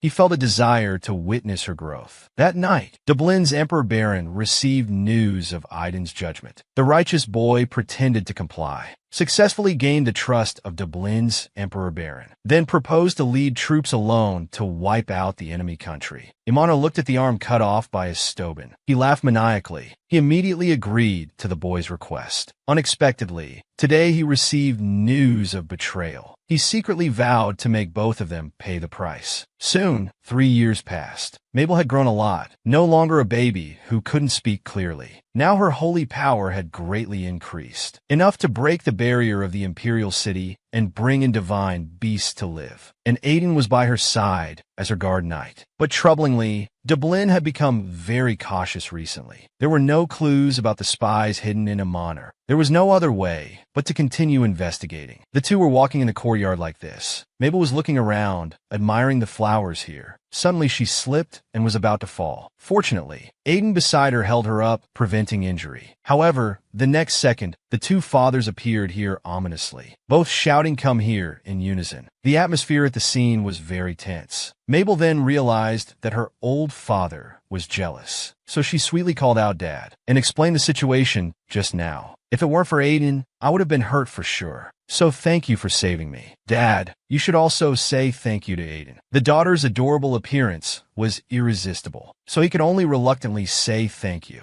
At the meeting that day, Mabel learned that the drought was spreading rapidly across the country. While worrying about what to do for the people, she was diligently stamping documents. At this time, she heard a minister mumbling, "I came just to see your majesty." So cute. Why can't I be that document? Mabel was speechless. If she really were a child, she would surely be spoiled. Just then, the old fox suddenly raised his hand and asked, "Your Majesty, the founding celebration is coming soon, right?" What exactly did he want to do? The 5-year-old emperor was about to make her first appearance in society. Surprisingly, the Emperor Emeritus's ex-wife was in full charge. Just now, the old fox brought up the founding celebration at the disaster relief meeting and suggested that Mabel should also attend. The Emperor Emeritus knew Harvey surely had ill intentions. But even if his precious daughter didn't attend this time, some people would still covet her. Since it's impossible to wrap her up tightly, he might as well let her attend, to let everyone know that Mabel is not someone to be casually approached. So the Emperor Emeritus asked for his daughter's opinion. "If you want to attend, Dad will definitely help you with all his might." The girl smiled brightly and adorably, agreeing on the spot. After the meeting, the Emperor Emeritus began to handle Mabel's first attendance. Several people expressed that they would prepare the finest jewelry and dresses for her, and asked the assistant to investigate which clothing store was most popular among noble ladies recently. "Leave it to me," the Emperor Emeritus said confidently, but it gave Mabel a sense of foreboding. Sure enough, it soon came true.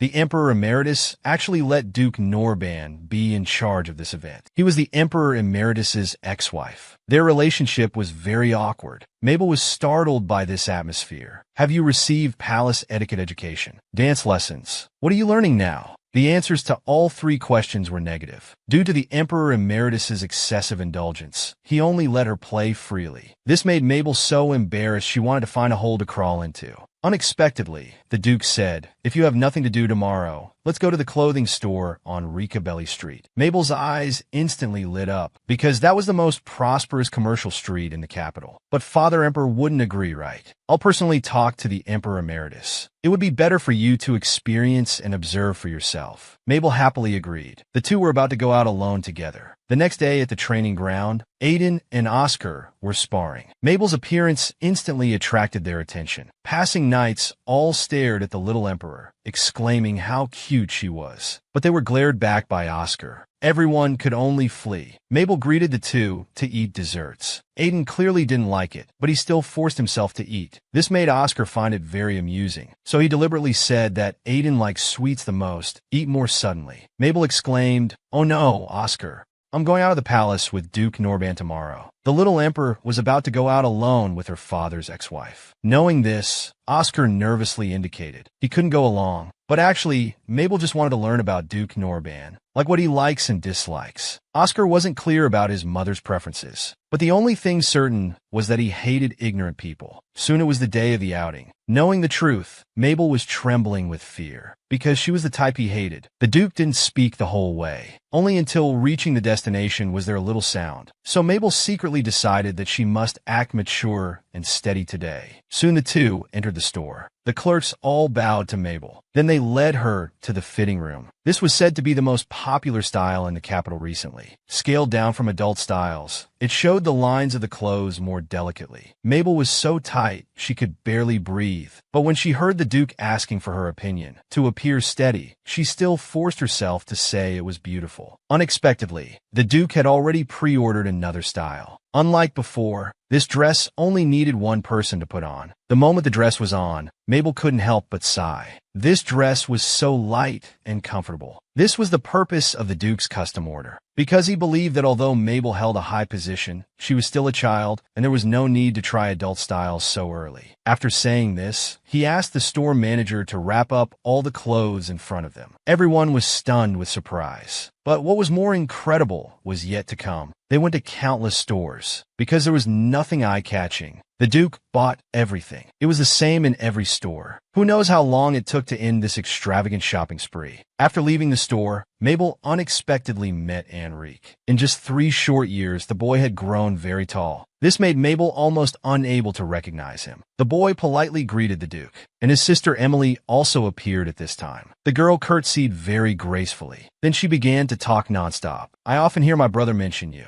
He says your Majesty is both cute and beautiful." Seeing you today, it's indeed true. Being exposed directly, Enrique was very embarrassed and hurriedly stopped his sister's impolite behavior. Unexpectedly, Mabel just smiled and thanked her, praising the girl's cuteness. At this time, a servant came to notify them it was time to return. The two hurriedly said goodbye. After the carriage gradually moved away, the Duke asked Mabel if she had any dealings with the younger generation of the Harviel family. Upon learning that they had only met a few times, he earnestly advised, regarding the Harviel family, it's better for you to be careful. The 5-year-old emperor's first outing ended successfully. On the way back, she always tried to avoid eye contact with the Duke. But just once the Duke noticed, "Your Majesty, are you afraid of me?" Mabel mustered up courage and asked that question, "Don't you dislike me?" The Duke calmly stated he had no reason to dislike her. But even so, Mabel still didn't understand. After all, Oscar couldn't ascend to the throne because of her, and moreover, she was the daughter born after the Emperor Emeritus remarried. But this still wasn't a reason for the Duke to dislike her. She believed that Oscar gave up the throne voluntarily, and the Emperor Emeritus remarrying and having children had nothing to do with her. Even if you think I dislike you, there's no need to be afraid, because as a ruler, you should be fearless. Mabel knew this was the Duke's serious concern, so she smiled and thanked him. Their relationship improved from then on. Meanwhile, Aiden was carrying out a mission. Now that Mabel's holy power had greatly increased, even if they were so far apart, there wouldn't be any outburst situations. Thinking about this morning when he woke Mabel up, the accidental touch between them, Aiden felt a strange sensation in his heart. He thought it was because of suddenly coming into contact with too much holy power. In fact, his feelings for the girl he spent day and night with were quietly changing. He arrived at an inconspicuous place. The moment he pushed open the door, a dagger suddenly flew towards him. It was effortlessly deflected without a doubt. The man was a member of the Street Intelligence Organization, Bell, and Aiden was the public leader of the organization. The organization was quietly established 3 years ago. It soon spread across all social classes, holding an unimaginable amount of intelligence. Today, Aiden came to integrate intelligence as usual, and no one could imagine that the actual person in power of the organization was the 5-year-old Emperor Mabel. Although she could communicate with all animals in the world, once exposed, it could easily be exploited by those with ulterior motives. And as an emperor, her actions were very restricted, so she needed an intelligence center. Therefore, Bell was established. After verification, Baron Milk subordinates frequently enter and exit near the Dublin border. The specific reason is still under investigation, and the old Fox Harviel has been behaving recently, but it's said he's eyeing a gold mine. Mabel had already thought of a countermeasure, just waiting for Harviel to show his true colors. After all, this is the price he should pay. Many fans ask where to watch. Recognize this app? Open it and enter Nia Watch Korean Manga completely. Click on the first one to watch for free. Go and be the first to show off. The 5-year-old Emperor's first public appearance finally came. Her debut stunned everyone. Today was the rumored founding banquet. Old Who's daughter attracted the attention of everyone present. The ladies praised her for her proper behavior. Noble young ladies envied her exquisite dress and flattered her for having a very loving brother. She could even play with the aloof imperial prince. Emily was practically the star of this banquet, happily accepting these words of praise. But before she could react, the true protagonist of the founding banquet appeared. With the announcement Her Majesty the Emperor arrives, all eyes focused on Mabel. Everyone exclaimed that she looked like an angel, as cute as an elf. The venue was extremely crowded. This made Mabel very nervous. Then, with the Emperor Emeritus's reminder, after a slight adjustment, she gracefully expressed gratitude to all present and wished everyone to have a good time. The Emperor Emeritus was very proud of his daughter's performance and decided to give her a reward, anything she wanted. Unexpectedly, Mabel said she didn't want any gift. Such a novel reward left everyone present dumbfounded. At this time, Duke Norban suggested she go and greet everyone. Obviously, everyone present looked very expectant. Mabel agreed without hesitation. The nobles were also very delighted. Time passed. Mabel was a bit tired but still tried her best to socialize, not wanting to disappoint the Duke's goodwill. Suddenly the music changed. Everyone started dancing. The old fox's son, Enrique, suddenly came forward, smiling and inviting Mabel to dance. The atmosphere was wonderful, but before Mabel could respond, the Emperor Emeritus had already flashed in front of her, very seriously stopping it, saying no. Mabel, you can't dance with him. Many fans ask where to watch. Recognize this app, open it, and enter Nia watch Korean manga completely. Click on the first one to watch for free. Go and be the first to show off. The little emperor's first appearance at the founding banquet, and she was invited to dance. The Emperor Emeritus immediately stepped forward to stop it. After all, the boy in front was not only the old fox's son, but he had even blatantly submitted a marriage proposal. Unexpectedly, Enrique was not afraid at all, stating that he had invited Mabel, and only if she herself refused would he back down. The Emperor Emeritus was instantly furious. It seemed that the 3-year palace ban was too short. So he said with a dark face, if you want to dance with Mabel, then defeat me first. This was obviously intentional difficulty. Therefore, Enrique retreated dejectedly. Mabel was very angry beside them. She directly shouted, "Father is a fool. Why are you being so mean to my friend? You've scared everyone." The Emperor Emeritus was left speechless by his beloved daughter's retort. The people present were even more incredulous. They didn't expect the serious and fearsome Emperor Emeritus to be rendered speechless. Duke Norban behind them was quite calm, because he knew it would turn out like this. So he had directly skipped the dance teaching session. Mabel, feeling annoyed, saw some noble young ladies nearby.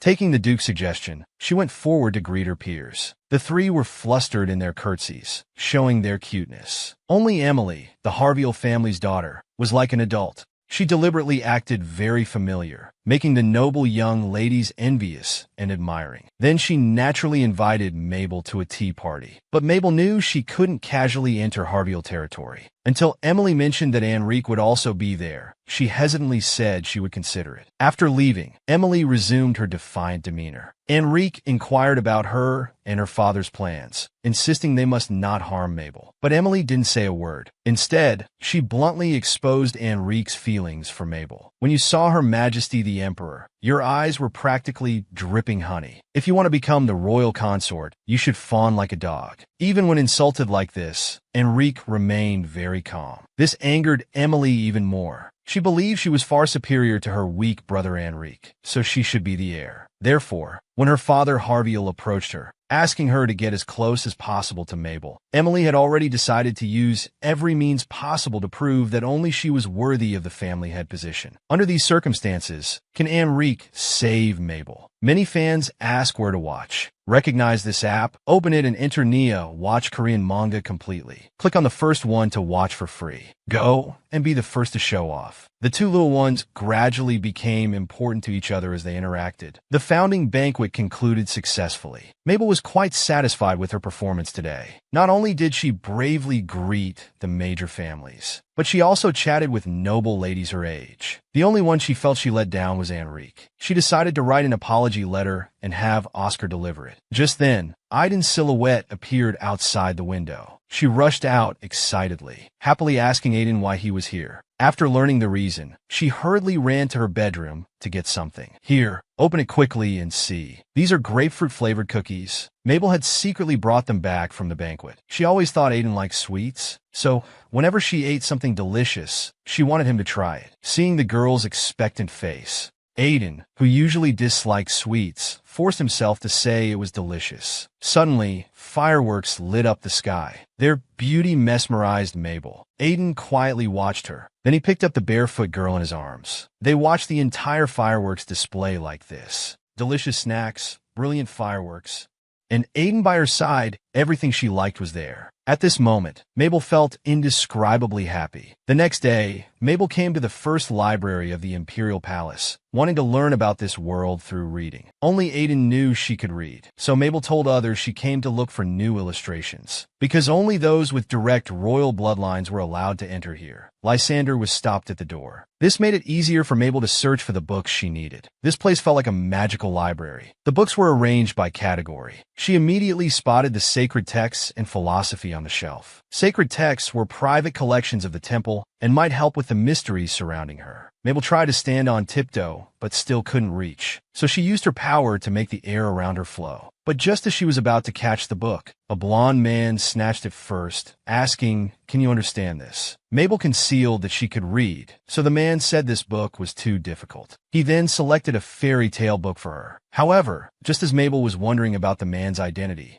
When she looked up, she found the man had vanished without a trace. Many fans ask where to watch. Recognize this app? Open it and enter Nia Watch Korean Manga completely. Click on the first one to watch for free. Go and be the first to show off. The end of the world is approaching. The only one who can stop it is a 5-year-old emperor. Mabel encountered a mysterious man in the royal library. He exuded a strange, sacred aura. As she was pondering this alone, Oscar rushed in through the door in a panic. "Are you all right? I heard from Uncle that a strange person appeared in the library." Mabel didn't expect the incident to be spread like this. She quickly said she was fine. Oscar looked at the books scattered on the bed and remarked, "You've always liked me reading to you since you were little. Do you need me to read for you this time too?" Mabel, who could actually read, didn't refuse. She took out the origin of the world that the man had just recommended. A long, long time ago, the gods appeared with light in the midst of chaos. They took out a part of their own body, planted many trees around the world, and named them the world trees. To better cultivate these trees, the gods created gardeners. This is the origin of humans. For thousands of years, there was peace, until one day, a human coveted the immortality of the world trees. Later, most of the world trees were consumed by humans. The great tombs also disappeared from the continent. The gods were enraged and cast 7 deadly sins upon humans,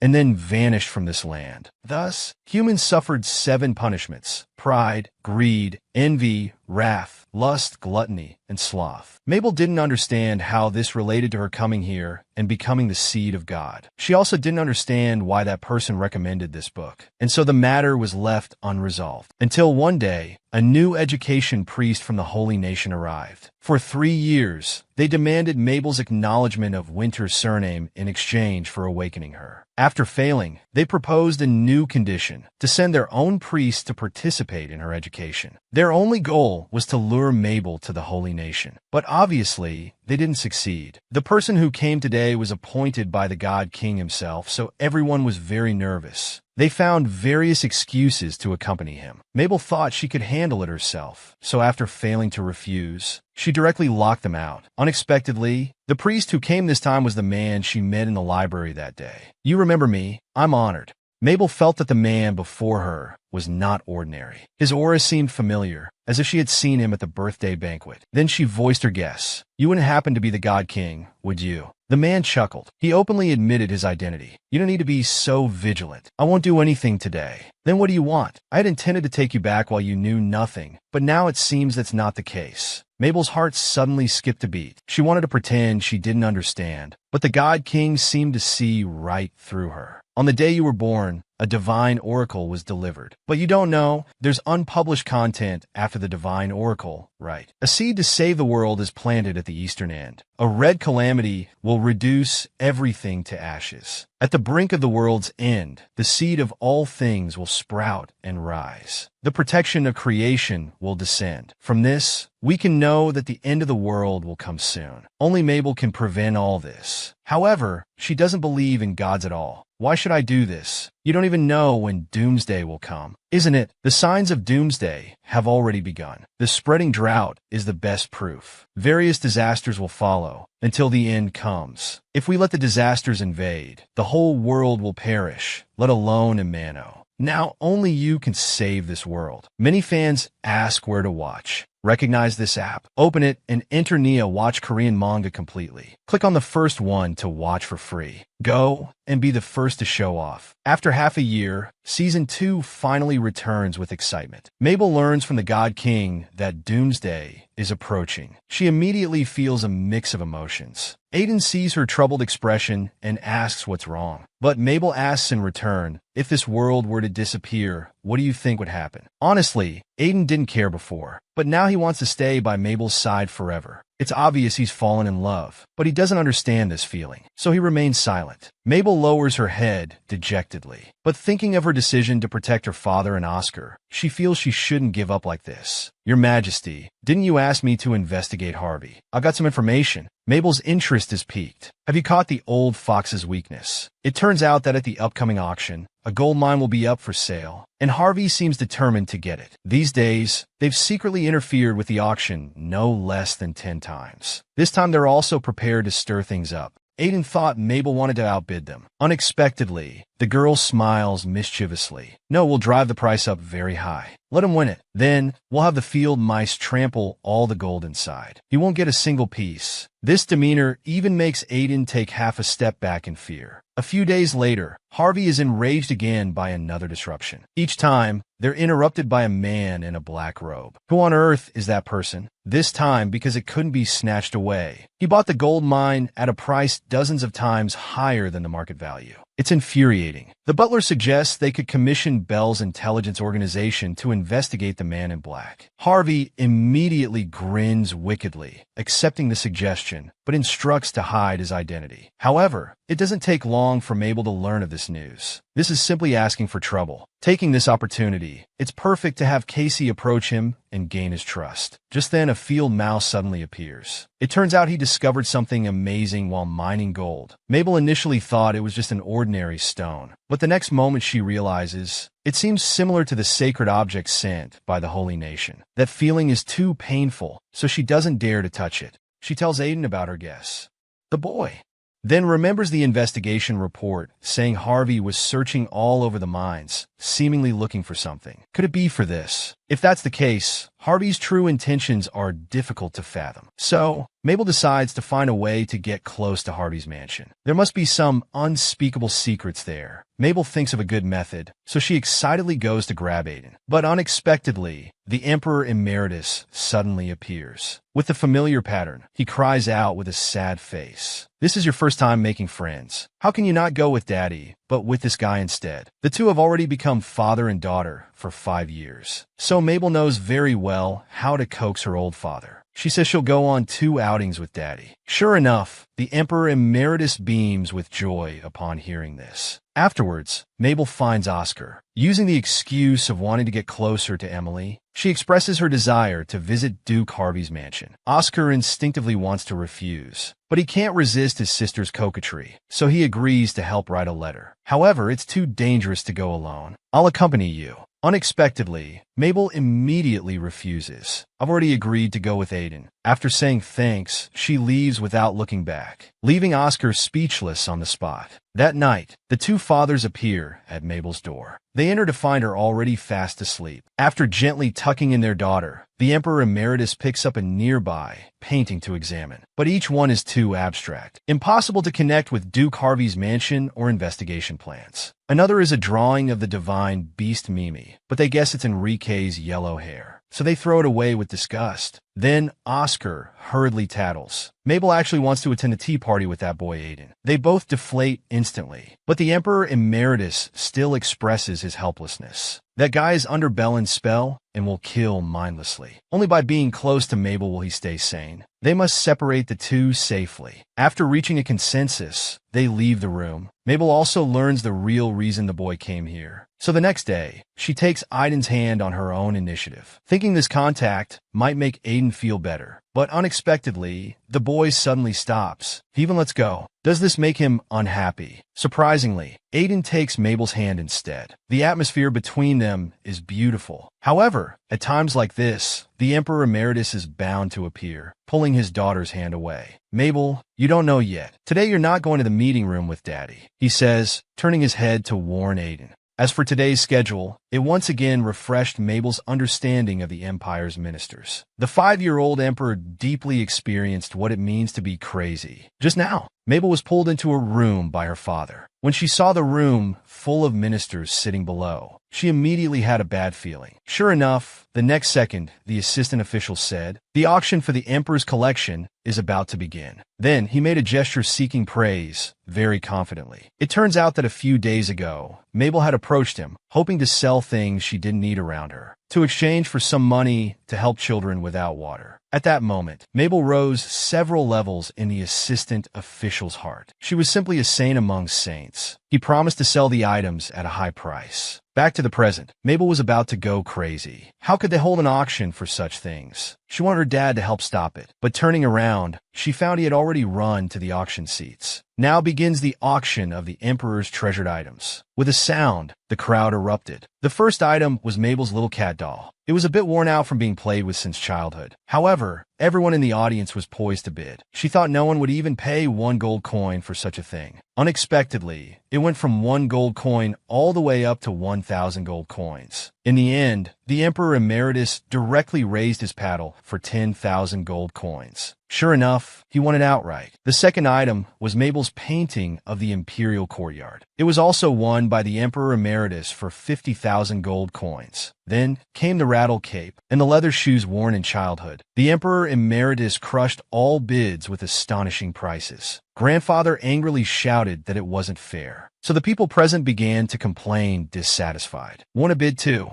Your Majesty, please help us. To raise money from others, Mabel directly announced that the Emperor Emeritus could no longer participate in bidding. The scene became much more harmonious. Soon it came to the last auction item. This is an original bracelet made by Her Majesty herself. The assistant official described it in an exaggerated tone. This is absolutely unique, a one-of-a-kind handmade piece by Her Majesty. Everyone began to compete secretly, determined to snatch it as a family heirloom. As the assistant official announced the start of bidding, the scene was extremely heated. In the end, it fetched an astronomical price of 100,000 gold coins. Mabel couldn't help but comment, how does this country even function? Some were happy, some were sad. A minister with a dejected face was seen, suddenly rushing to Mabel, chokingly saying, I wanted to buy one of your Majesty's treasures today as a family heirloom for the next generation, but I couldn't get a single one. I feel like I'll regret it if I go back like this, because my lifelong wish is to pat your Majesty's head once. Instantly, a commotion broke out at the scene. Just as the Emperor Emeritus was about to rush over and hit him, the assistant official hurriedly stopped him. Mabel thought being patted on the head in public would affect her dignity, so she firmly refused. Just as the man was disappointed, Mabel asked him to extend his hand. She said with a smile that they could shake hands like this. Instantly, the scene erupted. Everyone rushed towards Mabel. They voluntarily formed a queue, shaking hands one by one. The Emperor Emeritus was furious. Only he, as the father, had the right to hold hands. So he suddenly said with a mischievous smile, from now on, anyone who touches the Emperor must pay a fine. Everyone was dumbfounded, while the Emperor Emeritus looked smug. However, the next second, a minister had already taken out his money bag. He excitedly said, so if we pay a fine, we can shake hands with your Majesty. I'll go first.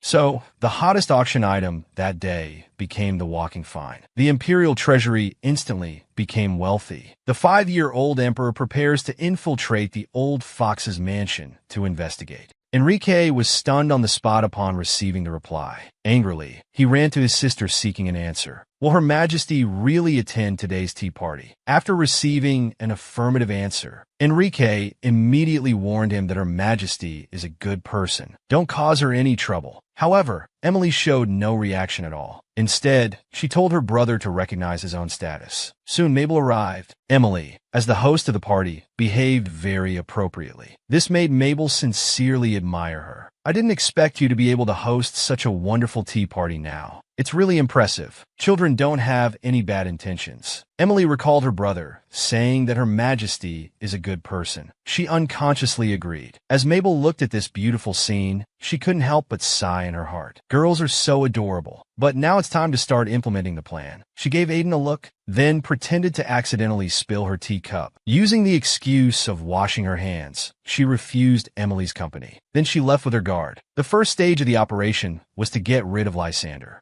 So Mabel said she lost her favorite teddy bear ring and was about to cry. Seeing this, Lysander immediately agreed to help look for it. Aiden pointed to a bush in the distance, saying there was something shiny over there. Sure enough, with their misdirection, Lysander took Aiden and went towards the bush. Mabel was able to act alone as she wished. Now comes the second stage, which is to find the mansion's hippogriff. Because the mine is far away, transportation is needed to get there. Mabel successfully found the hippogriff using her abilities. Although her attempt to get close failed, this didn't stump her. After all, she had years of experience feeding animals. She took out many sugar cubes from her bag. The horses instantly became excited, and the information was easily obtained this way. As expected, Javier indeed bought the gold mine at a huge cost for that stone. As long as the origin of that stone can be confirmed, the old fox's schemes can be known. But just then, the voices of two men talking came from outside the door. Mabel panicked instantly. She needed to find a place to hide quickly. Just as she was about to be discovered, a hand pulled her away, and that person turned out to be Enrique. The boy,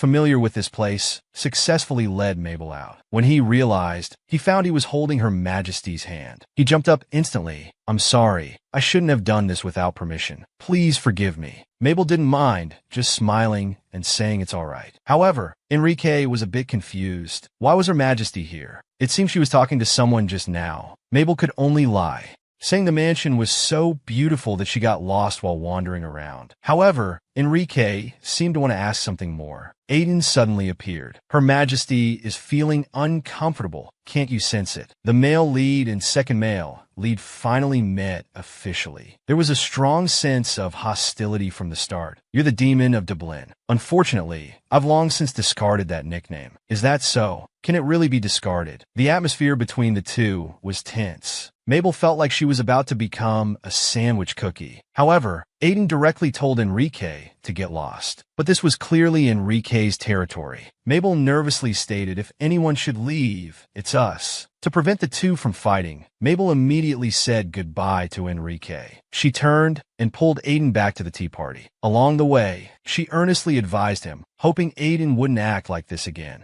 After all, Enrique is a friend. However, just as they entered the courtyard, they heard the Midderland young lady gossiping from afar. How can Aiden, the dog of Dublin, attend a tea party and even become the Emperor's guard? Isn't it ridiculous? Hearing this, Mabel immediately turned to check on Aiden, fearing he might be hurt by these words. But the boy showed no reaction. He's heard it so often that he's used to it. Mabel's heart ached unconsciously. She walked straight up and said, "What interesting things are you talking about? Tell me too." Miss Midderland lied without blushing or hesitating. "We were just discussing the latest trendy headbands." "Is that so? How strange. Our Aiden is not a headband. In pure blood, unqualified. Are you insulting my hearing?" Emily noticed the atmosphere was off and hurried over to inquire. Mabel immediately took her leave. "Miss Midderland says Aiden is not qualified to be here. A minister's flaw is my flaw, so I'm not qualified to stay here either." Midderland wanted to defend herself, but was sternly interrupted by Emily. "Apologize to Her Majesty and Lord Aiden immediately." Midderland reluctantly bowed her head, clearly insincere. After saying goodbye to Emily, Mabel took Aiden and boarded the carriage to return. Although the boy always appeared very calm, Mabel couldn't swallow this insult. Last time, it was said that Count Midderland was close to the Old Fox and operated illegal large-scale entertainment venues and auction houses. So she decided to deal with Count Midderland. "It seems our organization will soon become wealthy." The little emperor began her first experience of confiscating property. The reason she did this was also to get revenge for Aiden. Through investigation, it was found that Count Midderland and the Old Fox were in cahoots, falsifying sales, transferring front companies, and splitting the spoils. In other words, catching Midderland would cut off the Old Fox's funding. The next day, Mabel arrived at the Count's mansion. The Count and his wife had heard about their daughter's actions. Although they didn't see any problem with it, they still, out of respect for the little emperor, made her apologize to Aiden, whom they looked down upon. Mabel didn't waste any more time. She walked straight in. The scale of the Count's mansion was visibly impressive. This pleased Mabel greatly. Taking it over as our organization's office would be perfect. So she turned to Aiden and said, "Now you can go get the prepared items." Soon,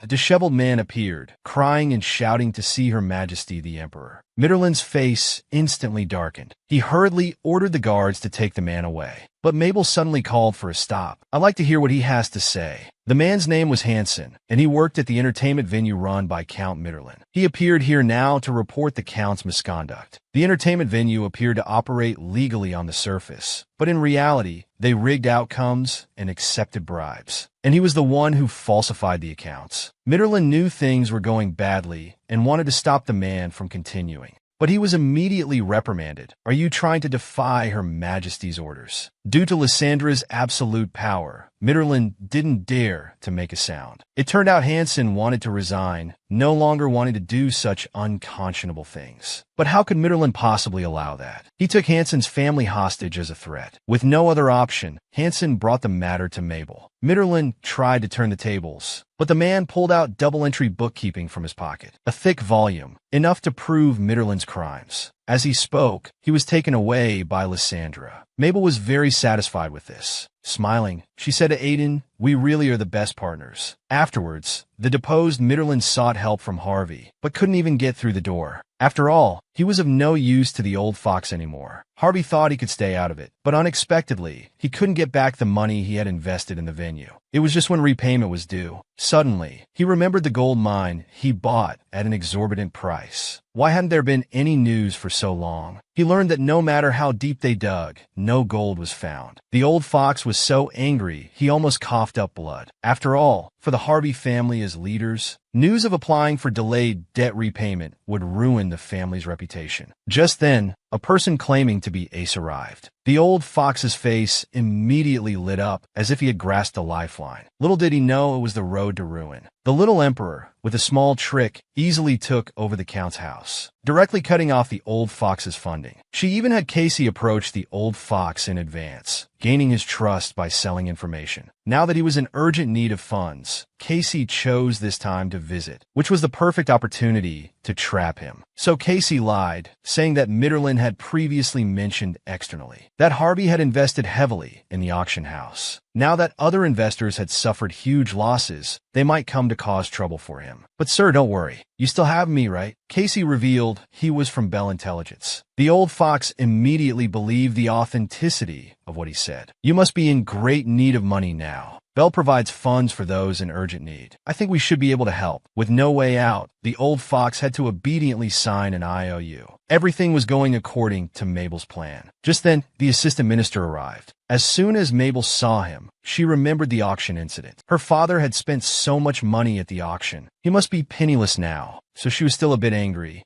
The assistant minister hurriedly crouched down to coax the child, saying he brought a gift to seek forgiveness. When the gift box was opened, a pair of exquisite and cute little leather shoes came into view. Obviously, Mabel was very pleased. She expressed her thanks haughtily, but when she jumped off the sofa, she was stunned on the spot. The shoes made a beep beep beep sound. In contrast to her, the assistant minister was excited. "It's so cute. These shoes are simply tailor-made for your majesty." This angered Mabel so much that she grabbed a shoe and chased after him to hit him. For a long time after this, everyone kept sending shoes that could make sounds. It left him quite exhausted. This was all Gustav's fault. Mabel looked very troubled, but Oscar still wanted to see his sister walking in those shoes. Just imagining it was unbearably cute. Mabel was so angry she fled in a hurry. When the two were happily playing and frolicking in the courtyard, Mabel suddenly saw her father in the distance. She happily greeted him. Her appearance, increasingly resembling her mother's, made the Emperor Emeritus freeze. In a daze, it was as if his wife had never left. But when Mabel asked him what was wrong, he snapped back from the beautiful illusion. The Emperor Emeritus's eyes suddenly turned red. He turned and left dejectedly. The little emperor was about to start formal education. Upon learning that the teacher wasn't an ordinary professor, but the highest authority, the dean, she instantly felt overwhelmed and instinctively wanted to refuse. She even said she wanted to learn with Oscar from Lysandra. This excited Lysandra beyond measure. He immediately shouted hurrah. Finally, he was out of Mabel's team. Saying this, he happily ran out, clearly going to boast to others. Meanwhile, Academy Dean Franz was feeling quite smug. He, who had been called a genius since childhood, had now become the Emperor's teacher. Not only had his annual salary multiplied several times, but he was also provided with free food, clothing, and accommodation. He thought there wasn't much to teach such a young emperor, and he could easily earn his salary by teaching just one character a day. Although everyone was saying the emperor was a genius, the man didn't believe a single punctuation mark of it. "Greetings, your majesty. I am Franz Rebel, the Academy Dean." He greeted her concisely, treating her like a peer. However, this immediately displeased the man, feeling he was being underestimated. So he took the initiative. "Pardon my boldness. I know you are the supreme emperor, but I am here in the capacity of your teacher. So please observe the etiquette towards a teacher." Although Mabel didn't want to settle this so early, she obediently addressed him as teacher. However, the next second, Franz pulled out a prepared fairy tale. He was clearly treating the girl as an ordinary child. Mabel immediately raised her hand, indicating she wanted to learn something else. But the man took her for a naughty child, making unreasonable demands. So what do you want to learn? Mabel said straightforwardly, the content related to Agel, Chekhov's assertions, and the drawbacks of Bordeauxism. The man was instantly dumbfounded. Mabel didn't give him a chance, mocking, "You don't know about it, do you?" Oscar read that book when he was very young. Franz found it unbelievable. That was a book only comprehensible to the Academy's advanced level. So he began to scold Her Majesty. No matter how much you dislike fairy tales, you shouldn't lie. The worst isn't stupidity, but naughtiness. Mabel angrily retorted that she wasn't lying. The atmosphere between them could be described as tense. "It seems you haven't learned writing yet, only stubbornness. I can memorize text just by looking at it once. You're lying again. If you can memorize by looking once, I'll grant you one wish." Mabel agreed without hesitation. This made the man very smug. It seemed he was about to get rich overnight. But the final result not only slapped him in the face, but also turned him from a favored child of heaven into a slave. The little emperor made a bet with the genius dean. She could memorize a whole page of text with just one look. The loser would have to fulfill one wish of the winner. But unexpectedly, in just 1 minute, Mabel wrote it down without a single mistake. However, Franz hadn't yet realized the gravity of the situation. He thought a child's wish would just be for dolls or accessories. But Mabel had Aiden bring a piece of paper. And this wasn't an ordinary paper. It was a blank slave contract obtained from the Mytilene auction house. Although the man knew, he had no choice but to sign. After all, Aiden standing behind, Mabel looked like he would take his life if he didn't sign. Mabel looked at the name on the paper with satisfaction. After learning that the teacher excelled in mathematics, she had a mischievous idea and whispered in Aiden's ear, "Let's make the teacher the accountant for the Bell organization. Pay him well." Now it's done. A good dean has become a slave instead. The next day, Oscar went to see Mabel as usual, because he knew Enrique had sent a letter. Just thinking about spending happy letter-writing time together again made him excited. But when he opened the door, he found his sister already writing with her head down. It was a reply to Enrique. He was instantly thunderstruck. Dropping "You're too much," he turned and left dejectedly. Niece Mabel had no idea what happened, but her personal maid and attendant both said it was her fault. There are 2 reasons why His Highness said "you were too much." The first is His Highness has always looked forward to the time of reading letters to you and writing replies for you. But now you don't need him anymore, so he's very sad. Mabel truly hadn't thought of this. She had always thought she was troubling Oscar. Thinking about it now, Oscar always seemed to be smiling when he helped write replies. Then what's the second issue? It's because Your Majesty's first handwritten letter wasn't for His Highness. After all, the first time is very meaningful. He must have been looking forward to receiving it. Mabel knew she had done wrong. She immediately jumped off the chair to go find Oscar, but she couldn't find him for many days. He was indeed hiding on purpose. Now it's really a complete mess. Mabel decided to buy a meaningful gift, hoping Oscar would calm down after receiving it. However, she browsed for a long time and didn't know what to buy. Suddenly, she felt a bit dejected. "I'm such a terrible sister. I don't even know what Oscar likes." The maid comforted her, saying His Highness would like anything she gave. But Mabel didn't want that. She only wanted to give Oscar something he truly liked. However, at that moment, a sharp slapping sound suddenly came from behind. It instantly triggered Mabel's gradually forgotten memories. The little emperor was stunned by the sound of a slap. To her, it was a sound so terrifying she wanted to cover her ears. It was also the sound of her childhood as in Dantion, a sound she wanted to escape but never could. Mabel was immersed in memories, unable to let go. Until Aiden noticed something was wrong, she finally came back to her senses. She always had a feeling that seeing Aiden would make her feel very safe. She reassured herself that everything was fine now. Now she had a real family. Those were all things of the past. So she strode towards the source of the sound, wanted to see who was being so violent. But unexpectedly, the one being hit was Enrique. It turned out that 3 hours ago, Javier had unusually taken Enrique to a clothing store to buy new clothes. He even let her wear them out of the store. Enrique was very confused inside. Wasn't the family's financial situation so bad that they had to sell the southern villa? Why was father in such a good mood today? Could it be that the problem had been solved? He was about to ask about the details, but was scolded for walking too slowly. The two of them walked into a place that looked very high class. Then Javier introduced him to a man and explained the purpose of coming here today. "I called you here because there's an interesting business opportunity. It's just that the investment funds are a bit much." The man immediately knew Javier wanted to borrow money, but didn't mind at all. He just kept glancing at Enrique as he spoke. The boy felt very uncomfortable. He really wanted to leave quickly. But unexpectedly, after they finished talking, Javier told Enrique to stay and chat with the man and not to be disrespectful to Baron Calliope. The moment he heard the name, Enrique was completely stunned. Rumor had it that Baron Calliope liked pampered noble girls and was even expelled from social circles because of it. But now his father knowingly did this. A strong feeling of disgust welled up in his heart. Enrique was utterly disappointed.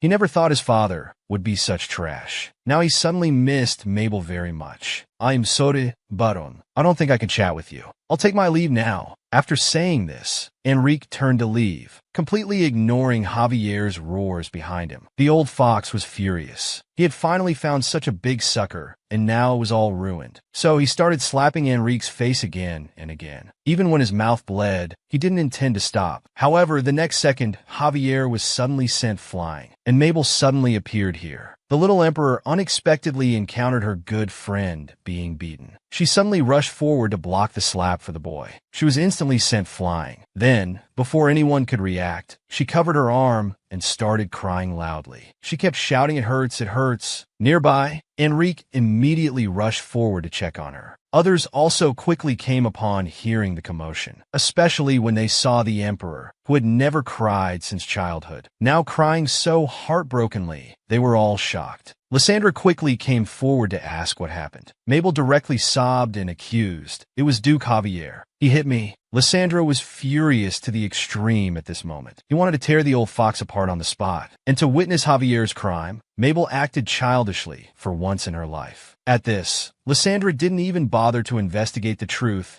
and directly imprison him for the crime of harming the royal family. Everything happened so fast that Enrique hadn't even understood what was going on before Mabel warmly held his hand to comfort him. "Now there are no more bugs, so don't cry anymore." From this moment on, Mabel became the only bright light in Enrique's gloomy life. Aiden knew that Mabel was just acting, but when he saw the wounds on his hand, he still had the urge to eliminate everyone. He knew he couldn't do that because Mabel would dislike him for it. That night, he went to see Mabel with a medicine box. As soon as he entered, he saw the girl venting her anger on a pillow, pretending it was the old fox. He instantly regretted not killing the old fox on the spot. "Don't be angry. I'll take care of Duke Javier." "No need. He's already in prison for the crime of harming the royal family." "But what's that?" Aiden started rummaging through the medicine box without a word. This confused Mabel, because until now, she hadn't realized she was injured. This was all within Aiden's expectations. So he took the initiative to come and bandage her. Seeing the boy's serious expression, Mabel smiled contentedly. She didn't expect the cold Aiden to have such a caring and gentle side. But when she saw her hand wrapped up like a dumpling, she was stunned. Isn't this a bit too much? But the boy had already thought it all through.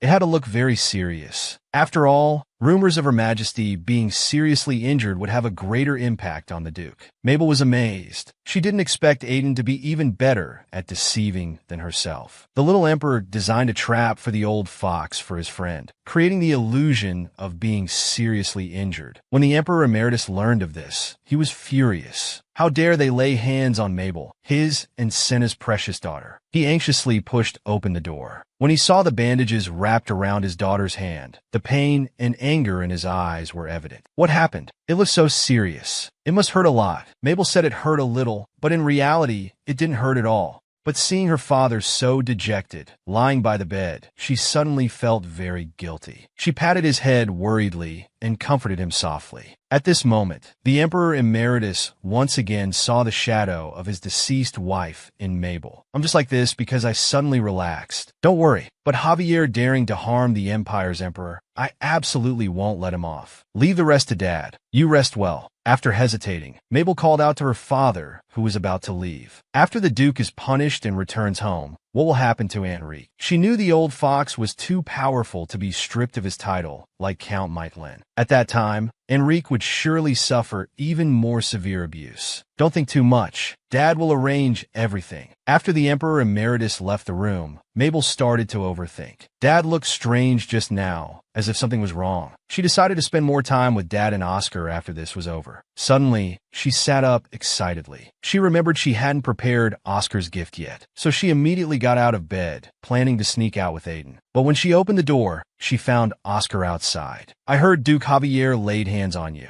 Are you all right?" Mabel immediately lowered her head and apologized. "I'm sorry. I went out to buy you a gift, but I couldn't find anything." "My gift? Why were you buying me a gift? Didn't I make you angry? So I thought a gift would be more meaningful than writing a letter. I was wrong. Please don't hate me." Oscar, who had been silent until now, suddenly couldn't hold back. He crouched down and hugged Mabel tightly. "I don't need a gift. I just felt stupid for being jealous over something like that. That's why I was avoiding you. How could I hate you? You're my only sister." At that moment, they finally cleared up the misunderstanding. They hugged each other happily. Mabel remembered that Dad seemed strange earlier, so she decided to ask, "Did something happen to Dad? I felt like he looked very tired." The little emperor was injured because of the old fox, which infuriated the Emperor Emeritus. He rushed to the dungeon with his sword, glaring at Javier on the ground with a grim expression. "Was it that foot you used to hurt my daughter?" The old fox knew the Emperor Emeritus was at the peak of his anger. He might lose his life if he wasn't careful. So to avoid provoking the Emperor Emeritus further, he tried to explain using what he thought were the gentlest words. "I really didn't lay a hand on Her Majesty. I know you dote on Her Majesty, but you can't just listen to her side of the story." The Emperor Emeritus didn't give him a chance to react and immediately called for a witness. It was his son, Enrique. The old fox immediately became excited and shouted, "That's right, my son was there at the time. He can testify for me." Seeing Enrique's severely swollen face, even the Emperor Emeritus felt pity. He didn't expect Javier to be so heartless, to hurt such a young child so severely. "Enrique Javier," Mabel said, "he was just trying to stop Javier from hitting you. And Javier beat him up. Is this true?" The old fox was truly scared now. He hurriedly tried to explain that he was disciplining his son. Her Majesty suddenly rushed over and fell. "What are you standing there for? Hurry up and tell the truth." At this moment, Enrique slowly spoke up. "Father lost his temper and injured Her Majesty when she rushed over. Although Father has committed a serious crime, please consider our family's merits and be lenient." Javier could hardly believe it. He was about to strike Enrique again, but was stopped by the Emperor Emeritus. "I have heard the witness's testimony. I hereby declare that from now on, you are removed from the council. I will not allow you to appear near Mabel again." Javier expressed his dissatisfaction with this punishment, but the Emperor Emeritus's sentence wasn't over yet. "Furthermore, you will be under house arrest in your estate. From now on, you are not allowed to leave the Javier territory." This was clearly no different from exile. No matter how much he protested, the Emperor Emeritus wouldn't even look at him. "Are you satisfied now? Using false testimony to put your tyrannical father under house arrest." So what was the truth of the matter? The Emperor Emeritus had known all along. He would receive real-time reports about Mabel. Even if Her Majesty lied, you don't mind. Of course not, because it's a kind lie. Only then did Enrique understand. The reason Mabel could be so bright and kind was due to the unconditional trust between family members. Thinking of this, he unconsciously smiled. But inadvertently, he was noticed by the Emperor Emeritus and immediately received a warning. "Enrique Javier, don't be too greedy." The Emperor Emeritus, who doted on her to the bone, actually drew his sword against him. Just now, Mabel was checking the recent accounts of the organization. She discovered that under the leadership of Vice President Casey, the Bell organization had become so wealthy in such a short time.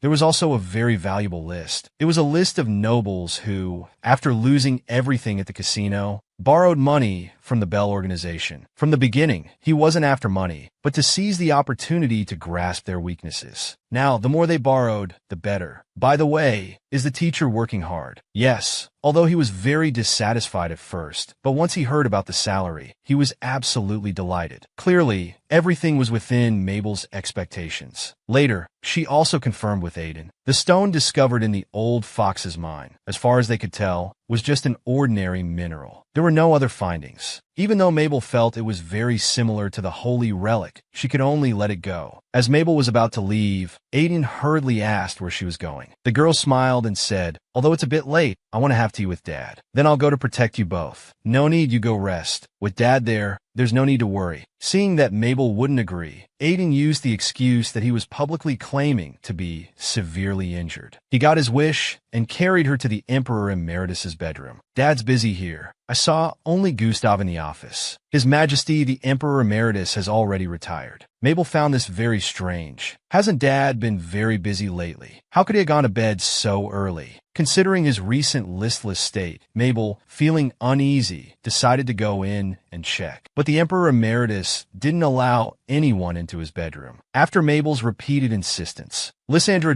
also thought that Mabel was an exception for the Emperor Emeritus. Therefore, he still let her go in for a look. This was Mabel's first time coming here. Strangely, the entire room was filled with smoke, making one feel uncomfortable all over. She carefully climbed onto the chair, wanted to see if Dad was feeling unwell. However, the moment her hand touched the Emperor Emeritus, she was suddenly grabbed and pulled over, and that sword was pressed against her throat. It even cut a small wound. "Who dares to intrude into my bedchamber?" The next second he froze.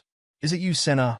When the smoke cleared, he finally saw that it was Mabel. He didn't know what he had just done. He had almost killed his most beloved daughter. Mabel was also terrified. The scenes of being beaten in her past life overlapped again. The next moment, the Emperor Emeritus embraced her. She slowly came back to her senses. "I am sorry, Mabel. I'm sorry." The Emperor Emeritus repeatedly apologized, even lowering his head in pain. Mabel knew that Dad had his reasons. She smiled and patted his head, comforting him. "I scared Dad by sneaking in. I'm sorry, it's my fault." At this moment, father and daughter embraced, comforting each other's wounded souls. The girl decided to save the world, and this was something only she could do. Today, as scheduled, it was time for education with the driver. Mabel's appearance, wrapped in bandages, aroused the man's curiosity. As she touched the place on her neck where Dad had cut her, she paused. She said it was just from accidentally falling. The God King said nothing. He used his divine power to remove all the bandages. Instantly, wounds of various sizes and types disappeared. "You need to be careful because you can't heal yourself." Mabel was confused. The real reason was unknown even to the God King. It just happened sometimes. Originally, Mabel didn't want to ask this annoying man for help. But now, perhaps only he knew the truth of the matter. So, Mabel took out a bag. The God King was also startled when he opened it. "I wanted to check what this was, but couldn't find out. By the way, didn't you give me an identical one before? Is this also a holy relic?" It turned out that what the God King had sent before was processed and immediately absorbable. This one was its raw stone, precisely the essence of the world tree, also known as the moonstone. Now, most of the world trees have disappeared, but some essence still remains. It's because of them that nature is maintained. But as the essence is destroyed, nature gradually loses its divine power. And behind this, someone is deliberately destroying it. The current manifestation is drought. In the end, it will be a terrible apocalypse. Mabel couldn't yet fully grasp the concept of apocalypse, but the thought of this world disappearing made her very sad. She wanted to protect everyone, to protect this hard-earned happiness. "What should I do to prevent the apocalypse from coming?" The God King smiled with satisfaction. It seemed this little one finally wanted to listen to him. "We need to find and absorb the essence before it's destroyed. Only you and I can find the essence. However, this task must be done by you, the master of this divine realm." This confused Mabel even more. If so, why was Javier accumulating essence? Could he be related to the drought? Meanwhile, the detained Javier was furious. He then slowly took out a black crystal ball from the drawer. Shortly after, the old fox used the crystal ball to video call with the King of Dublin. "How many moonstones has Duke Javier found?" "We've found 2. "That's terrible. I'm trying hard to find more. There will be good news soon. But I can't leave my territory now, so I want to seek your majesty's help." The reason for the Emperor Emeritus's strange behavior was finally discovered by the young emperor. Mabel had been in a bad mood lately. Her attentive brother noticed her unusual state, so he invited her for a lakeside outing to cheer her up. Mabel was very happy about this. The two spent a fairly nice picnic time together. However, Mabel was very concerned about her dad. He had been acting strange lately and hadn't come to see her since last time. If it were before, he would have come along as soon as he knew about the outing. Oscar had also noticed the change in his father, but he still comforted Mabel, saying father was busy with affairs lately. He'd come to see them once he was free. Mabel was still very worried. She knew father had become like this because of what happened that day. The Senna father called out when he was disoriented was someone Mabel knew nothing about. She had been cared for by nurses and family since childhood, so she never seemed curious about her mother's absence. But now she wanted to know about her mother. "Oscar, what kind of person was my mother?" "She was a very gentle person. Although I wasn't her biological child, she still genuinely cared for and loved me. But when I was young and didn't know better, I cried for other people's things. She scolded me severely for that. She was very gentle, but also very strict when facing mistakes. Seeing Oscar's natural smile, Mabel became even more curious about what kind of person her mother was. Meanwhile, the Emperor Emeritus, who learned about Mabel and Oscar's outing, deeply regretted not being able to accompany them. Suddenly, he recalled the last incident. Lysander, you shouldn't have let Mabel in that day. Though he said this, he actually knew Lysander alone couldn't have stopped Mabel. She was exactly like Senna in that way. Thinking of Senna stirred up complex emotions in him. Lately, he felt his wife's voice growing more distant, and even her appearance wasn't as clear. So, to see her in his dreams, he actually used an illusion candle. If Senna knew, she'd be furious. She might not see him for a year. All this was overheard by Mabel outside the door. So, after composing herself, she pushed the door open. Hugging her father, she whined, "Can I sleep with Dad today?" The Emperor Emeritus knew his daughter was worried about him, so he happily agreed. And tonight was the first time Mabel learned about Mom through Dad's eyes. It was the little Emperor's first time sleeping with Dad. She realized how empty this room was. She couldn't help but sigh. Dad is so lonely. When she was young, she had asked to sleep together many times, but was always refused. She felt a bit sorry. From now on, they should sleep together and go on outings more often. Soon, the Emperor Emeritus returned after changing. Seeing his daughter's healed neck, he couldn't help but ask. Mabel smiled and said the education priest had healed her. It didn't hurt at all now. Aren't you afraid or hate me? I was a little scared, but I don't hate you.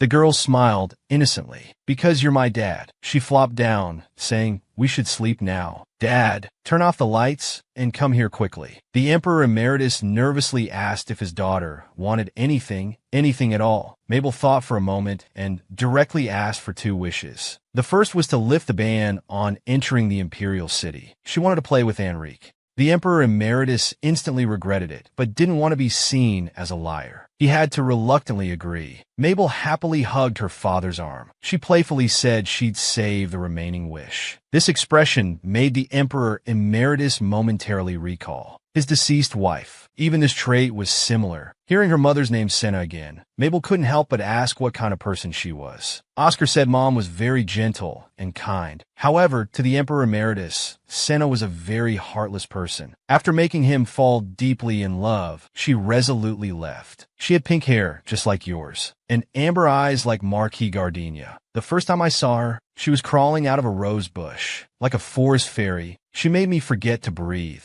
After coming out of the bushes, she gently shook off the leaves on her body. When I removed the last leaf, I felt something new in my heart. Undeniably, that was the beginning of love. Does Dad miss Mom? Even with Oscar and me by your side? The Emperor Emeritus didn't know how to answer. Unexpectedly, Mabel spoke first. I miss Mom too, but it's okay because I have Dad and Oscar. At this moment, Estoban finally expressed his longing. But now with you and Oscar here, I'm content. Unexpectedly, he was then faced with an extremely difficult question. Does Dad like Mom more or me more? You can't say both. Mabel hugged her father tightly, saying she liked Dad the most. The Emperor Emeritus's lonely heart was healed, and he sincerely responded to his daughter. Of course, I like my adorable Mabel the most. The days without his wife would still be painful, but because he wasn't alone, he could endure. When we meet again, Senna, I hope you can praise me with your beautiful voice. You've done well. Seasons passed, and 5 years quickly went by. The prince, once heir to the throne, became the youngest knight. Many years passed quickly. Before they knew it, it was time for the Imperial Guard Knight appointment. Usually, not many people attend the ceremony, but this year, countless nobles came, because this time, the youngest knight in history appeared. It was Oscar, the Emperor's only brother. Everyone marveled at his talent. Nobles with daughters of marriageable age were especially attentive, all wanting to establish connections with him. But for years, Oscar had never changed his dance partner, because only Mabel could stand by his side. Soon, the boring ceremony began. This was Mabel's first year presiding. She had already decided to shorten the ceremony next time. After a long while, it was finally his turn. Oscar unconsciously smiled brightly at her, enchanting the noble ladies present. It was said he was one of the Empire's 4 heavenly kings. Besides him, there were Enrique, Aiden, and Mabel. This puzzled Mabel. She couldn't understand today's youth. Soon came the loyalty oath part. A guard brought over a box. Inside was a sharp sword. Mabel silently infused it with divine power. The knights came forward in order to swear allegiance. The most eye-catching among them was Oscar. Everyone called him a genius, but only Mabel knew the painstaking effort behind it. I swear on my honor, my sword will only face the enemies of my lord. My shield will only protect my lord. I dedicate my life to my lord alone. Normally, knights should swear in the name of God, but Oscar swore on his own honor. This surprised everyone present, but Mabel felt this was just his style. And so, Oscar became a knight at such a young age. Thinking alike, the Emperor Emeritus was very satisfied with the modified oath. He felt that risking one's life was only natural. Suddenly, he asked about Aiden's whereabouts. To prevent the two from quarreling, Mabel lied, saying he went to buy her some delicious sweets. The head chef, who just arrived with a tray, instantly deflated. The father and son had the idea of replacing the chef. Mabel quickly smoothed things over, saying the palace food was the best, but she just wanted to try some street snacks occasionally. After all, such things weren't available in the imperial city. The Emperor Emeritus then realized his daughter had never been out of the palace, so he decided on the spot to have an impromptu trip. But once on the street, Mabel regretted it. The young emperor was on his first family outing. He happily looked around everywhere. Unexpectedly, they could leisurely stroll around without guards or attendants. Although they disguised themselves to avoid attention, it was obvious that Dad and brother's outstanding handsomeness couldn't be hidden at all. But even so, Mabel didn't give up on the idea of having a good time. However, things quickly became strange. She just commented that a book looked nice, and Dad unhesitatingly rushed to the shopkeeper, buying all the books on the stall. No matter how she tried to dissuade him, it was useless. And when she accidentally bumped into someone, Oscar nervously rushed over, glaring and warning, "Come any closer, and I'll take your life." Their extreme reactions left Mabel speechless. So when the three arrived at a tavern, Mabel started scolding her father. "How can you waste money like that?" And Oscar, "How can you threaten people so casually?" The two wanted to argue back, but were silenced by Mabel. They could only hang their heads and admit their mistakes. "If you keep this up, I won't go out with you anymore." Just then, they overheard a group of drunkards talking nearby.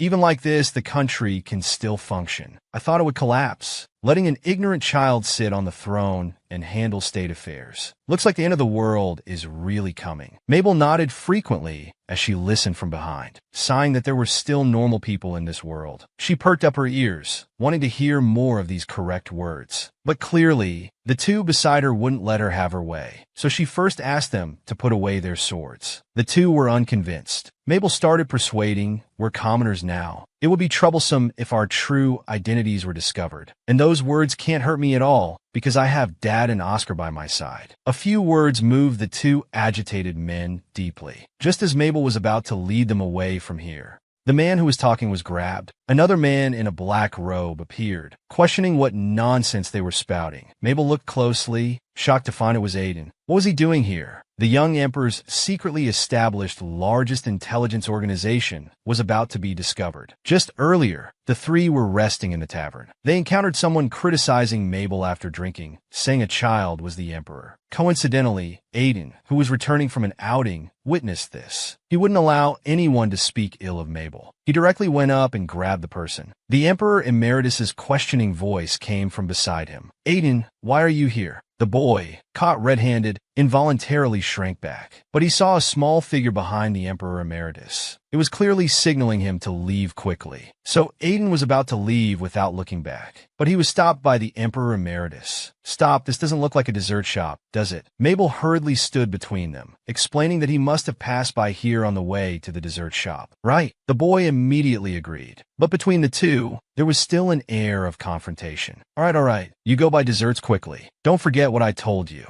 Just as Mabel thought she had gotten away with it, the organization's vice chairman approached Aiden and asked, "Chairman, who are these people?" Mabel inwardly exclaimed, "Not good." If Dad found out about her creating the Bell organization, not only would everything be confiscated, she might even be monitored daily and confined to the imperial city. This absolutely cannot happen. So she used her old trick, covering her head and shouting, "My head hurts so much it feels like it's about to split open." Seeing that she successfully attracted their attention, she said she needed to go home and lie down immediately to feel better. So the two, ignoring the gazes of everyone present, hurriedly took Mabel away from there. Aiden couldn't help but marvel inwardly. Mabel's acting skills seemed to have improved a lot. The vice chairman, watching this scene, was full of curiosity. Who could possibly know the chairman's name and make the usually extremely cold chairman so obedient? So he ignored Aiden's warning not to investigate and directly ordered his subordinates to follow them. But no matter how they looked, it was just an ordinary carriage. So the man decided to go up for a closer look. Unexpectedly, he was seized the next second. It turned out Oscar had noticed the movement. Who told you to follow that carriage? I'll take your life if you don't speak. The man knew he was serious and hurriedly explained he belonged to the Bell Intelligence Organization. He was just commissioned to take a look and didn't intend to harm anyone. Oscar naturally continued to ask who commissioned him, but the man told him to commission the organization to investigate instead. Such a pedantic behavior was hard to understand, and Oscar actually let the man leave like this. When he learns that the Empire's largest organization was established by his sister, who knows how he'll react. The girl's first outing, and she was already tailed by her subordinates. Fortunately, her brother's combat skills and counter-surveillance abilities were outstanding. This prevented their true identities from being discovered. The man who fled in panic reported the situation to the vice chairman. But not only did it not dispel Casey's thoughts, it made him even more curious. Such strong abilities and knowing the chairman, it's simply too mysterious. So he was determined to find out their identities and the real person behind the chairman. At this time, the behind-the-scenes chairman Mabel had returned to the palace. Aiden apologized for what happened during the day, but Mabel didn't take it to heart. Besides, this kind of thing won't happen again, because going out with the two fathers was too much trouble.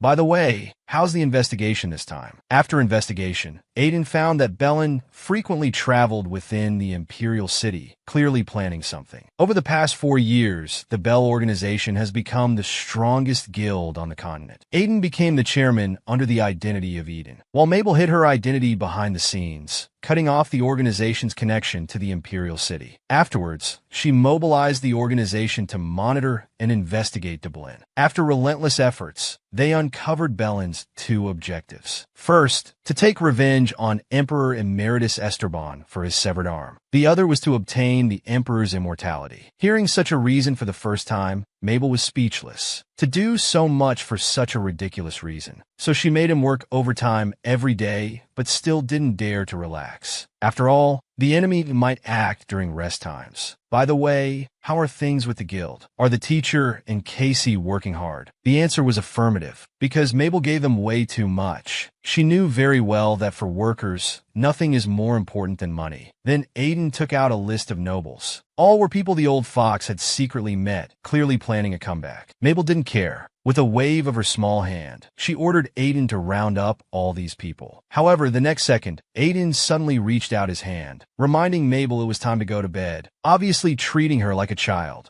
Even though the girl insisted she had grown up, Aiden remained very firm. Unable to argue, Mabel didn't say anything more. They bid each other good night like this. Meanwhile, Bellin was listening to his subordinate's report. He immediately guessed from the name that Aiden was the chairman of the Bell organization. So he immediately asked if there were any high-level personnel in the organization who could be bought. After screening, they initially identified Casey, a commoner from the back streets, and Franz, the dean who was forced to work. First approached this person called Casey. This time, Aiden, I'll let you taste what it's like to be stabbed by a confidant. The Empire's 3 most handsome men sign up for the 7th swordsmanship tournament. It turns out to be for proposing to the young emperor. Recently, the social circles are in panic. Viscount Longot lost his business and fled overnight. Count Wefren's bank is facing bankruptcy. And the manipulator behind all this is actually the young emperor. But this is just an appetizer. After all, these people imagined helping the old Fox Harviel. This is their punishment. Today, Mabel received another letter from the God King. It should have discussed some serious matters. But unexpectedly, the letter only revealed jealousy. It turns out the Emperor Emeritus demanded that the educational priest sent from the Holy Country be changed every 6 months. Therefore, the God King, disguised as an educational priest, was forced to return to the Holy Country. During these 4 years, the two corresponded frequently, and their relationship unknowingly became quite close. To prevent doomsday, the two reached a cooperation. Mabel would find the golden essence and send it to the temple, where the God King would purify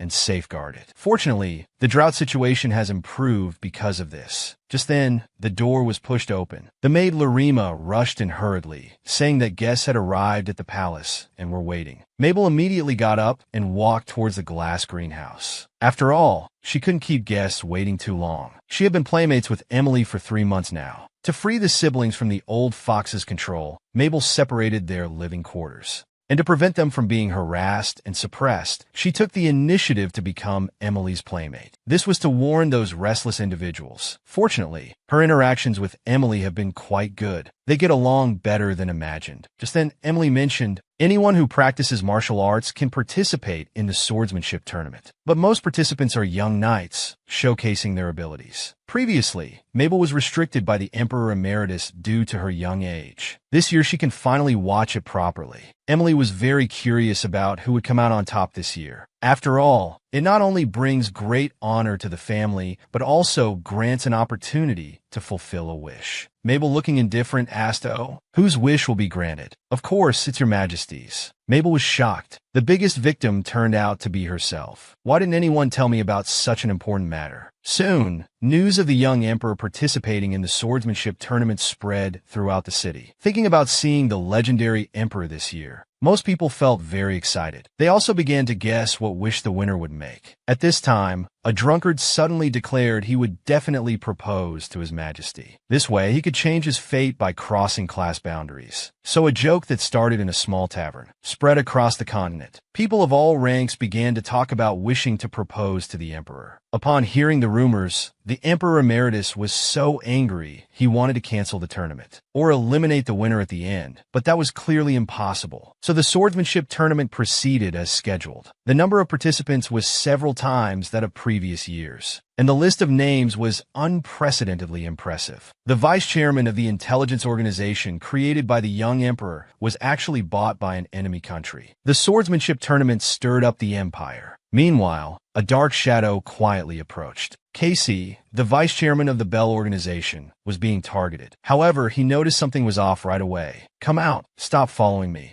As soon as he finished speaking, 2 cloaked men appeared simultaneously. But judging from their reactions, they clearly didn't know each other. What a pair of funny guys. Being popular with men isn't a good thing, though. He then began to analyze. The one on the right must be from Dublin, with that special gait. The left one seems unfamiliar, but I'll figure it out after observing a bit longer. The discovered man hurriedly fled the scene, but the masked man from Dublin stood there stiffly. He quickly threw out a money pouch. It was filled with heavy gold coins. "My master wants to commission you. Whatever you want, he will satisfy you." Casey weighed the pouch in his hand and said seriously, "I want the throne of Dublin. Can you give me that too?" Seeing the man silent, he immediately reverted to his usual playful demeanor. "We can't settle this in a few words. Let's go for a drink." "But you're treating." The assassin was speechless. Meanwhile, the man informed the Emperor Emeritus about Dublin's secret contact with the Bell organization. However, to protect his real identity, he didn't obtain more information. This led the Emperor Emeritus to believe that behind the Bell organization might be the Emperor of Dublin. Bellu was discovered before even starting. "Now you know your abilities are lacking, right? Shouldn't you be punished?" "Yes, I'm willing to accept punishment." The Emperor Emeritus's attitude made Domi very nervous. But what followed was even crueler than imagined. "I punish you not to approach Mabel for a month." Domi immediately cried out that it was impossible. After all, he worked hard to earn money just to pay fines and shake hands with the emperor. But no matter how he pleaded, he couldn't change the Emperor Emeritus's decision. Soon Mabel noticed this, because recently, all her guards were Lysandra. That blonde knight, could something have happened to him? Or did he become penniless because of too many fines for handshaking? At this moment, Lysandra asked about Aiden, who hadn't been seen for a while. "Has he been digging soil for you these days? That's really unacceptable. Does it take a whole day to run an errand? I'll teach him a lesson." Mabel immediately refuted and stopped his action. Her protective manner made Lysandra jealous. "You're so protective of him. yet so strict with me. Mabel justified, Aiden is still young. We should naturally be lenient with children. Your Majesty, you're still young too. Mabel, being called young, was like a cat whose tail had been stepped on. She angrily tried to throw a punch. Their playful chase was seen by Oscar from upstairs. Today, my sister is still as cheerful and lovely as ever. To think someone actually proposed to marry my perfect sister. Oscar was so angry that he couldn't help but release a violent forbidden spell. This was absolutely intolerable. The three handsome men competed to defend the young emperor's marriage. Who would be the final winner? The annual swordsmanship tournament finally began. It was expected to be the most intense in the empire's history. In just 1 minute, Enrique won the first match. The atmosphere on site instantly heated up. This time, there were three most likely candidates for victory. Oscar, the emperor's older brother, Enrique, the heir of the Javier family, and Aiden, the emperor's guard knight. All three had comparable popularity. This tournament would surely bring them to new heights. At this moment, the personal maid Larima suddenly appeared. She asked Mabel who she hoped would win. Immediately, everyone perked up their ears, but Mabel didn't know who to choose. After all three had worked hard. However, while she was concentrating on thinking, Larima thought she had chosen Enrique, as her gaze kept falling on him. Your Majesty, you're blushing. It's because I'm hot. She barely managed to brush it off. But the Emperor Emeritus was displeased. Do you really want Enrique to win? It wasn't just the Emperor Emeritus. Even the ministers nearby were very interested. They were engrossed as if watching a dating show. Mabel was truly in a dilemma, so she rolled her eyes and came up with an idea. At times like this, she could only use her father. Of course, I hope Dad can win. Although Dad isn't participating, he's the best in my heart. As expected, the Emperor Emeritus immediately boasted that such a competition was a piece of cake. Soon, it came to the matches between the winning candidates. Now on stage were Aiden and Enrique. The atmosphere on site reached a new high. Enrique didn't have much confidence in himself. After all, he couldn't manifest sword energy yet, but he didn't want to back down because of this. Only by winning could he stand proudly beside Mabel. However, just with this one look, this made Aiden, who was nearby, very jealous. He immediately urged to start quickly. So Enrique immediately stepped forward with his sword. A heated duel began, repeatedly being pushed back and attacking again and again. Enrique noticed that Aiden was always on the defensive. Why aren't you attacking me? I'm afraid you'll get hurt. Enrique got goosebumps all over his body. But in reality, Aiden was afraid that Mabel would be upset because of it. It was during this interval that Enrique realized the huge gap between them. His stamina was already nearly exhausted, while Aiden's breathing wasn't even slightly disturbed. He couldn't remain passive any longer. The next second, he rushed towards Aiden, using all his strength to deliver a final blow. The young emperor used a small trick to foil the enemy country's plot. In the semi-finals of the swordsmanship tournament, Enrique was suppressed by Aiden, so he used all his strength to deliver a final blow. But it still ended in failure. His neck was also cut with a gash. He looked dejected. Although he knew he couldn't defeat Aiden, he was still angry. He hadn't caused any damage at all. But in fact, Aiden's face was also cut, and Enrique had even activated sword energy at the end. But obviously, he hadn't noticed, and Aiden didn't intend to tell him. Seeing that both were unharmed, Mabel on the stage breathed a sigh of relief. Both of them are so skilled with swords, and they're very handsome too. I can understand why those ladies are attracted to them. But for me who has traveled through time, they're still just kids. At this moment, Mabel called Lysandra, who was nearby. She asked him to go and pick up the maid Larima, but it was actually to carry out her plan. It turned out that a few days before the swordsmanship tournament, Mabel learned that people from Dublin had approached the teacher, trying to infiltrate the tournament venue.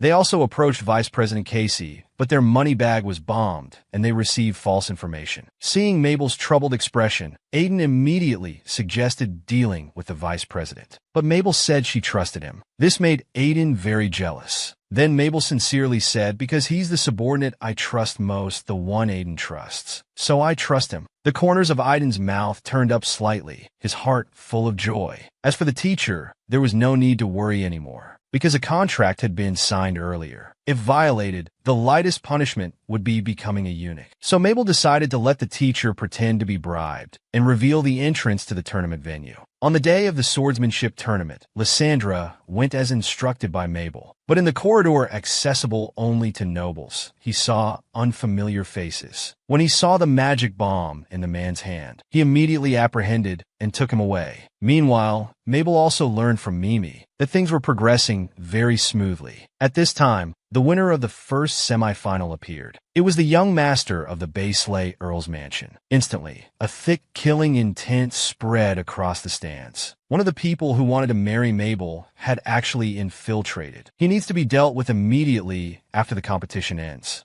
Soon, the second semi-final, which was also the most anticipated match, began. One was Oscar, the Emperor's brother, and the other was Aiden, the Emperor's personal guard. Both had extremely high popularity. They also carried the desire to protect Mabel. The conflict was about to erupt. This time, I'll be the one to protect Mabel. The Emperor's brother suffered a crushing defeat to the Guard Knight. In the end, the winner turned out to be the Dark Horse. The second semi-final of the swordsmanship tournament officially began. This was the most anticipated match. One was Oscar, the Emperor's brother, and the other was Aiden, the Guard Knight. As soon as it started, an intense duel erupted. The scene was filled with rolling smoke, as if a massive explosion had occurred. The sword energy from both of them attacked each other. It was more intense than any previous tournament had ever seen. But as they exchanged blows, one could sense that Aiden wasn't using his full strength. He was always in a state of easily dodging and defending, because Aiden knew if he used his full power, he might make someone disappear on the spot. Seeing Oscar's determined efforts, Aiden knew it was all for Mabel. In the past, he didn't understand Oscar, who had given up the throne without any attachment, and even sacrificed everything for his sister. But now he not only understood, but also lived a life influenced by one person. In others' eyes, they were surely two foolish boys. But he didn't care about that. Soon, Oscar's body reached its limit. His hands were also battered and bloody from the sword energy. Although he knew from the start that no one could defeat Aiden, he still hoped to fight to the last moment for Mabel. With a fierce final strike,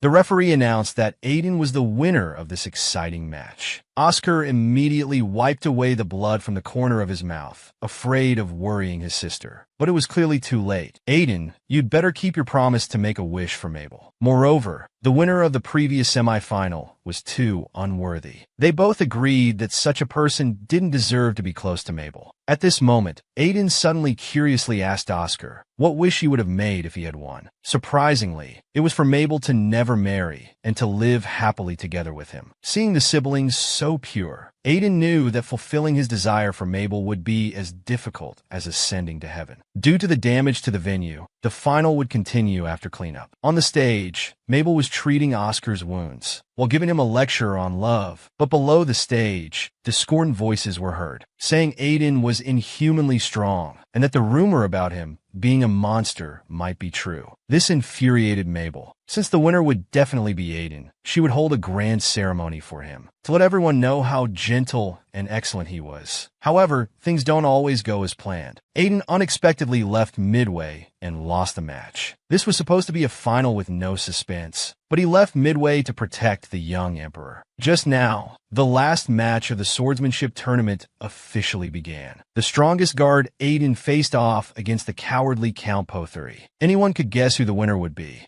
This also put Mabel at ease in the stands. After all, she didn't have to worry about Aiden getting hurt. However, as soon as the match began, the venue became very noisy. It was clear that someone had launched an attack. After a sudden explosion, chaos erupted at the scene. Mabel found it very strange. The enemy invaders had all been dealt with, so how could this happen? The next second, a light bomb flew straight towards her, though this level of attack could be blocked with some holy power. However, before she could react, Aiden had already appeared on the scene first, shielding the explosion behind him. "Are you alright, Your Majesty? There are Dublin magic stones nearby." But it seems they fled after throwing the bomb. The two were still very close, caring for each other. The sister-obsessed brother couldn't sit still and ordered Aiden to let go of his sister. Someone has already gone after the culprit. But in this situation, it's difficult to continue the match. So let's stop it for now. Mabel had some concerns. Stopping now would make the spectators uneasy, playing right into Belen's trap. But she had an idea in mind. If she could display an even more shocking scene, it would make them forget about the attack. So Mabel announced Count Pothery as the winner and personally handed him the crown. But the man's sleazy appearance shocked her greatly. She quickly fled after tossing the crown to him. "So, what is your wish?" "My wish is to marry your majesty." No matter how hard he tried, he couldn't say the last word. It was as if his throat was half choked. It turned out to be the work of the Emperor Emeritus and his son. Although Mabel found it strange, she didn't notice. The man still persisted in his idea of instant success. But before he could speak, he received a death glare from Aiden. He felt terrible and no longer had the courage to continue speaking. He could only say his wish was to become wealthy. And so, the swordsmanship tournament came to an end. Next came the closing work. Mabel stood in the center, spreading her arms and using her divine power. Instantly, the entire venue was sprinkled with twinkling lights. All the injuries, big and small, on everyone's bodies disappeared in an instant. It was nothing short of a miracle. From then on, no one mentioned that attack again. Only the miracle performed by the young emperor was widely spread, and the protagonist of the rumors paid a price for it.